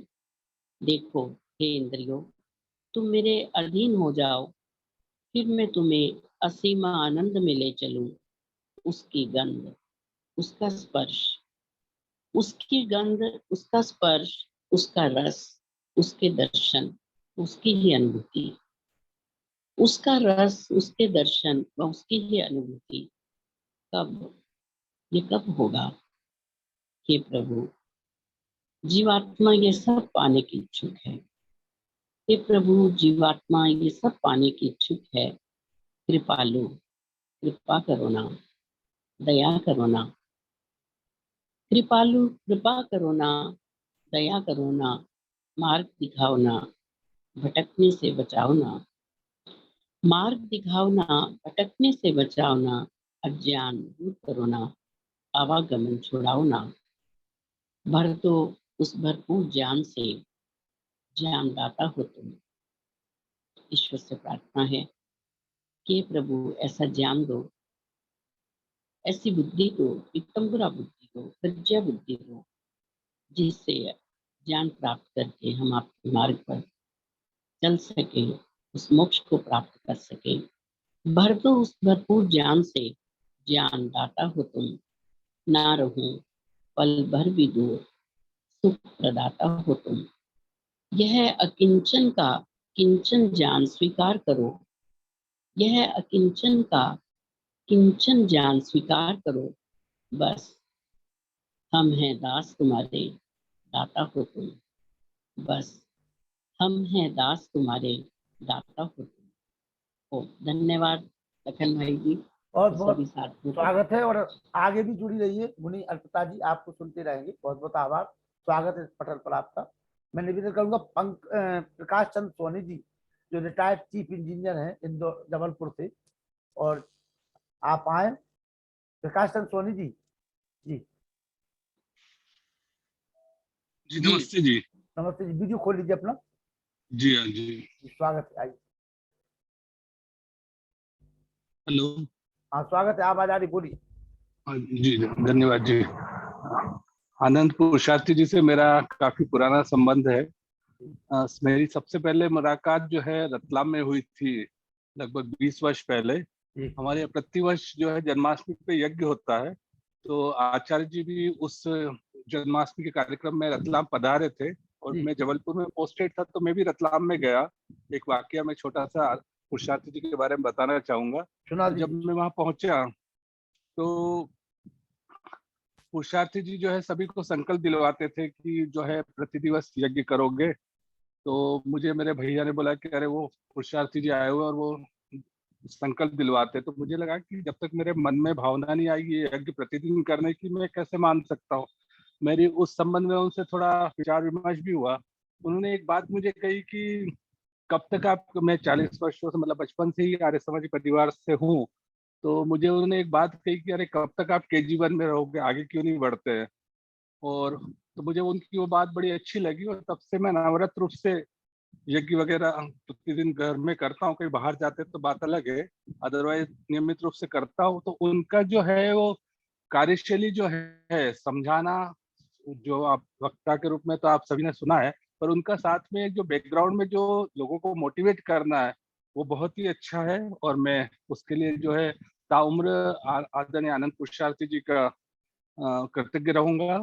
इसी प्रकार जो है आप जो एक लंबी श्रृंखला चला रहे हैं आचार्य जी, इसके लिए भी आपको साधुवाद देता हूँ। इसी प्रकार आप जो है लोगों को 24 तारीख को जबलपुर आ रहा हूँ आपके पास जी। 24 जुलाई को जबलपुर आ रहा हूँ मैं आपके पास। जी जी पधारिए जरूर, चलिए आपका स्वागत है। जी जी, बहुत बहुत आभार आपका। जुड़े रहिए, बराबर में आप जुड़ते, हम देखते रहते हैं आपको। जी जी और जी धन्यवाद जी। डॉक्टर वेद प्रकाश शर्मा जी एक और उनके अतिथि हैं। वेद प्रकाश शर्मा जी बरेली से अतिथि हैं इस समय। आइए अतिथि महोदय। ओम सर्वेभ्यो नमः। सबको बहुत बहुत नमस्कार। हमारे लखनलाल आर्य जी हम लोगों को बहुत ही वेद गंगा के ज्ञान में हम लोगों को बड़ी अच्छी अच्छी बातें सुनाते हैं और बड़े अच्छे अच्छे विद्वानों को लेके आते हैं, इसके लिए हम उनके कृतज्ञ हैं। और आर्य समाज मेहरौनी के प्रधान हमारे बानप्रस्थी जी, पुरुषोत्तम जी बहुत ही डेडिकेटेड आर्य समाजी हैं और उन्होंने ही लखनलाल जी को इस तरह का एक कट्टर किस्म का आर्य समाजी बना दिया जो कि वैदिक धर्म के लिए बिल्कुल ही समर्पित है। तो हम उनको बहुत बहुत साधुवाद देना चाहते हैं। आनंद प्रसाद जी को हमारा बहुत ही पुराना परिचय है, हमारे घर पे 3-4 दिन रुके और हमको भी यज्ञ कराना उन्होंने बताया कि 12 मिनट के अंदर आप यज्ञ कर सकते हैं, आपको अगर टाइम नहीं है तो उन्होंने हमें यज्ञ करके 12 मिनट में दिखाया। तो इस तरह से आनंद प्रसाद जी से हमारा काफी पुराना संबंध है। उनको मेडिकल कॉलेज में भी ले गया और बच्चों से उनका परिचय कराया और उन्होंने बहुत ही अच्छे वहां पर भाषण दिए, बच्चे हमारे काफी प्रभावित रहे। तो इस तरह से हमारा उनका बहुत ही पुराना संबंध है। तो इस तरह जो हमारा हम डेली प्रोग्राम देख रहे हैं बहुत ही अच्छा है, उसके लिए आपके लिए बहुत बहुत धन्यवाद लखनलाल आर्य जी। बस इतना ही मेरा वक्तव्य है। बहुत बहुत आभार आपका जी। हरद्वारी लाल जी आर जी बहुत पुराने आर्य समाजी हैं। हरद्वारी लाल जी बोलिए। हरद्वारी लाल जी बोलिए। हाँ जी, सबको नमस्ते जी। नमस्ते जी, नमस्ते जी। और आपका प्रोग्राम अच्छा है और हम लगातार सुनते हैं, श्रोता हैं और आपका प्रोग्राम से हमें भी जीवन जीने की एक नई ऊर्जा मिलती है और आशा है कि इसी तरह प्रोग्राम स्वागत है, चलते रहेंगे। स्वागत जी जी, स्वागत, जुड़े रहिए जी। आराधना जी, आराधना जी बोलिए। नमस्ते लखनलाल जी, सभी आर्यों को मेरा नमन। आचार्य श्री का व्याख्यान बहुत ही अच्छा था। उन्होंने जिस तरीके से ईश्वर को पालक के रूप में, पिता के रूप में बताया है, बहुत ही सुंदर तरीके से उन्होंने बताया है। हाँ, एक और बात लखनलाल जी, बहुत बहुत धन्यवाद इस परिवार से जोड़ने के लिए। एक बात कहनी थी सभी से कि एक परिवार बनता जा रहा है हम लोगों का। हम भारत की या दुनिया की किसी भी जगह जब होंगे ना तो अकेले कहीं नहीं रहने वाले हैं। अपना एक परिवार सब साथ में लेकर घूम रहे होंगे। तो बहुत बहुत धन्यवाद ये परिवार देने के लिए। स्वागत है। इसी प्रकार से जुड़े रहिए और चंद्रकांता जी को अपना आइकॉन बनाए रखिए। माता चंद्रकांता जी आ जाइए। चंद्रकांता जी, चंद्रकांता जी अभी वो कहीं। हाँ जी जी आइए आइए हाँ जी आइए।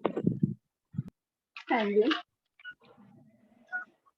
आचार्य अनंत शास्त्री जी, वीर लखनलाल जी, नमस्ते और नमस्ते। सभी को सादर नमस्ते। जितने भी हमारे वक्ता आए हैं नए, बहुत अच्छा उन्होंने अपने अपने अनुभव बताए। अनंतपुर शास्त्री जी की प्रशंसा में भी बड़ा अच्छे शब्दों का प्रयोग करके हृदय की भावनाएं बताई उन्होंने। अनंतपुर शास्त्री जी वास्तव में कई दिन पहले भी बोलते रहे हैं और अभी 2 दिनों से लगातार अपने ज्ञान की गंगा बहा रहे हैं, जिससे हमारा ज्ञान वर्धन हो रहा है। और आज तो बड़ा अनोखा विषय रखा था कि तुम हमारे कौन और ईश्वर के सर्व गुणों का वर्णन किया और समर्पण भाव से जो उन्होंने व्याख्यान दिया बड़ा उत्तम रहा। तो कुछ शब्द मैंने लिखे हैं, आपके सामने प्रेषित करती हूँ, अगर 1 मिनट का समय है तो। है 1 मिनट का समय है आपके लिए, बोलिए। समय है। कुछ यूं मिले तुझसे नजर हे प्रभु, कुछ यूं मिले तुझसे नजर हे प्रभु, सारा संसार नजर अंदाज हो जाए। मैं खो जाऊं तुझ में, हृदय में तू ही तू रम जाए। वाह क्या बात है, समर्पण की अतुलनीय परिभाषा। तुरंत खिल उठे अंतरात्मा की आभा, ऐसा आभास पल पल पाऊं ये मन में है, ये मन में बस पल रही है आशा। मेरे हृदय की सुरमय घाटी उस संगीत से गूंजती रहे, मेरे हृदय की सुरमय घाटी उस संगीत से गूंजती रहे, जो आदि से अंत और अंत से अनंत है। उसकी भक्ति मेरा मंतव्य है, उसी को पाना मेरा गंतव्य है। उसी में रमी रहूं, उसी में रमी रहूं, बने मेरी आदत, यही मेरी आत्मा की है चाहत। धन्यवाद, सभी का बहुत बहुत आभार। धन्यवाद। आभार। और हमारे व्यासन शास्त्री जी तकनीक जी गए थे, यहाँ गए थे, फिर आ गए तो उनका स्वागत है, उनका भी आशीर्वाद करें। डॉक्टर व्यासन शास्त्री। 1 मिनट समय हो गया है जी, समय हो चुका है, इसलिए 1 मिनट बाकी है बस। हाँ बस 1 मिनट ही बोलूंगा। ओम इंद्रं वर्धन्तो अप्सुरः कृण्वन्तो विश्वमार्यम् अपघ्नन्तो रावणः। ओम शांति शांति शांति। सभी सम्मानित पूरे देश विदेश से जुड़े हुए धर्म प्रेमी सज्जनों, विद्वद्गण, मातृशक्ति देवियों एवं माननीय संचालक रत्न शिक्षक लखनलाल आर्य जी, आर्य समाज महरौनी के द्वारा जो विगत 1 वर्ष से लगातार यह कार्यक्रम चल रहा है, अत्यंत अद्भुत कार्यक्रम होता जा रहा है। और आदरणीय मित्रवर आचार्य प्रवर का हम लोगों ने बड़ा ही सुंदर विचार, अपने से संबंध ईश्वर का क्या हो सकता है इत्यादि विषयों पर बड़ा ही सुंदर महत्वपूर्ण विचार श्रवण किया है। सचमुच परमात्मा तो हमारा सब कुछ है। ओम सनो बंधुर्जनिता सौविधाता धामा निवेद भुवना निविश्वा यत्र देवाः अमृतं मानसाना तृतीय धामन्नध्येर्यन्त। है वह सुखदायक भ्राता, सकल जगत का त्राता है, नाम स्थान भुवन जन्मों का अखिल विश्व का ज्ञाता है। भक्त मुक्त जन जहाँ विचरते मोक्ष परम कल्याण है, कौन गुरु और सखा हमारा, वह ओम सबसे महान है। सचमुच परमात्मा की भक्ति शक्ति और उनका संबंध हमारा बना रहे। बहुत बहुत आभार, बहुत बहुत धन्यवाद। ओम शांति शांति। मुनि पुरुषोत्तम वानप्रस्थी जी सभी का आभार व्यक्त करें और डॉक्टर वेद प्रकाश शर्मा जी बच्चों को लेकर के शांति पाठ कराते हैं। अरे रुकिए 1 मिनट रुकिए, हमारे अनिल नरोला जी रह गए, उनकी आवाज नहीं सुनेंगे तो हमें नींद नहीं आएगी। अनिल जी कोई बात नहीं रहेगा। अरे ना हमें नींद नहीं आती ना, बोलिए। चलो बिना किसी भूमिका के, क्योंकि समय बहुत कम है। आचार्य पुरुषार्थी जी का प्रवचन हमेशा बहुत ही प्रेरणादायक होता है। क्योंकि मैं तो आज ये सोच रहा था कि हमारे स्वामी दयानंद जी जब ज्ञान और ईश्वर की प्राप्ति की खोज में घूमते घूमते स्वामी विजयानंद जी के पास पहुंचे, तो स्वामी विजयानंद जी दृष्टिहीन थे, तो उन्होंने पूछा कौन, तो उन्होंने कहा कि मैं यही जानने आया कि मैं कौन हूँ। तो वही सब्जेक्ट आज उसी प्रकार का उसका उल्टा सब्जेक्ट हम वहां से चल के यहाँ तक आए कि पुरुषार्थी जी ने आज सब्जेक्ट लिया कि मैं आपका कौन, तुम मेरे कौन। तो ईश्वर और जीव के प्रति जो संबंध है, ईश्वर की स्तुति करके हम क्या लाभ प्राप्त कर सकते हैं, इस संबंध के बारे में जो उन्होंने उत्तम व्याख्या की वो वाकई विलक्षण है। तो स्वामी पुरुषार्थी जी को बहुत बहुत नमन, उनका हमेशा प्रेरणादायक प्रचार रहता है, बहुत ही अच्छा लगता है। और लखन जी आपका तो धन्यवाद है, क्योंकि आपकी वजह से सारा कार्यक्रम सफलतापूर्वक चल रहा है। हम सबके आप सबके तो आभारी। हमें धन्यवाद मत दिया करे, धन्यवाद दिया करे हमारे महात्मा मुनि पुरुषोत्तम वानप्रस्थी जी। धन्यवाद मुनि पुरुषोत्तम वानप्रस्थी जी हैं धन्यवाद के पात्र हमारे। आइए वानप्रस्थी जी। ओम जी आइए।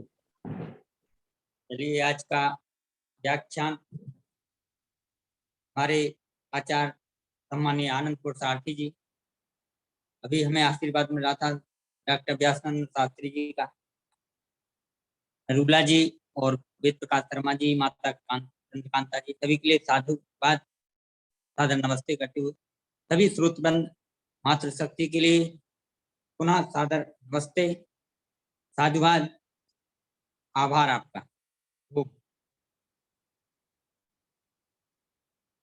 और हमारे नाती पोते आ जाए जल्दी। ओम द्यौः शांति अंतरिक्षं शांति पृथ्वी शांति शांति भूतदया शांति वनस्पतय शांति शांति ब्रह्म शांति सर्वं शांति शांति शांति श्याम शांति शांति शांति जो बोले सोबे वैदिक धर्म की जय गुरु पर बजानंद की जय ऐसी दयानंद की जय मर्यादा पसोदम श्री रामचंद्र की जय योगेश्वर की सिंह चंद्र की जय संतादि से पुरुषोत्ती जय आर्य समाज अमर रहे देश की ज्योति जलती रहे ओम तयंदा उच्चर है बड़ा धनी तेरी सभी बात सबको नमस्ते जी ओम सरस्वती ओम नमः जो ताता सभी जो नमः। हाँ नन्हे मुन्ने की भी जय, मेरे बेटे की जय, शाबाश। नमस्ते अभी लोग नमस्ते कर लीजिए। नमस्ते मेरे बेटा, नमस्ते। अभी लोग नमस्ते कर लीजिए। खुश रहो, प्रसन्न रहो। सभी लोग बच्चों का नमस्ते कर लीजिए। शांति पाठ और उद्घोष कार्यक्रम बड़ा ही सुंदर होता जा रहा है। बहुत बहुत धन्यवाद। नमस्ते कर लीजिए सभी लोग एक दूसरे से। ओम सर्वेभ्यो नमः, सबको नमस्ते जी। देवेभ्यो नमो नमः। नमस्ते जी सभी को नमस्ते जी। नमस्ते जी, नमस्ते। ये कल पुनः आनंद प्रसाद जी को एक नए विषय के साथ सुनेंगे हम सभी लोग, ठीक है जी। और अपने अपने दो चार रिश्तेदारों को, अपने मित्रों को, उनको ये उपहार दीजिए आप अपनी तरफ से, फ्री ऑफ कॉस्ट उपहार है। उनसे कहिए आपके, देखिए हम आपको फ्री में उपहार दे रहे हैं। रात्रि को 1 घंटे वेद मंत्रों को की व्याख्या सुनने का अवसर आपको मिलेगा, उपनिषद दर्शन सुनने का मौका मिलेगा। ये फ्री में उपहार आप लोग बांटिए, निःशुल्क है जूम ऐप पर उपहार, 1 घंटे का फ्री में प्रवचन बांटिए। अपनी अपनी गिफ्ट दीजिए। किसको? अपने रिश्तेदारों को। हाँ अपने रिश्तेदारों को, मिलने वालों को। अच्छा जी। उनसे ये कहिए कि हम आपको फ्री में प्रवचन सुनवा रहे हैं, आप आइए। हाँ वो शोभा सोनीपत से कल आई थी ना? हाँ आई थी आज भी शायद, आज भी जुड़ी होगी। बहुत अच्छे भजन बोलती है। कल बुलवा दीजिए, भजन बुलवा दीजिए। कल आवाज भी बड़ी मधुर है। चलिए कल बुलवा दीजिए। हाँ कल जी, सबको जोड़िए। हाँ चलिए, शुभ रात्रि, नमस्ते जी। शुभ रात्रि, नमस्ते। नहीं आ रहे हैं काफी। हाँ जी, नमस्ते जी। नमस्ते नमस्ते जी, नमस्ते।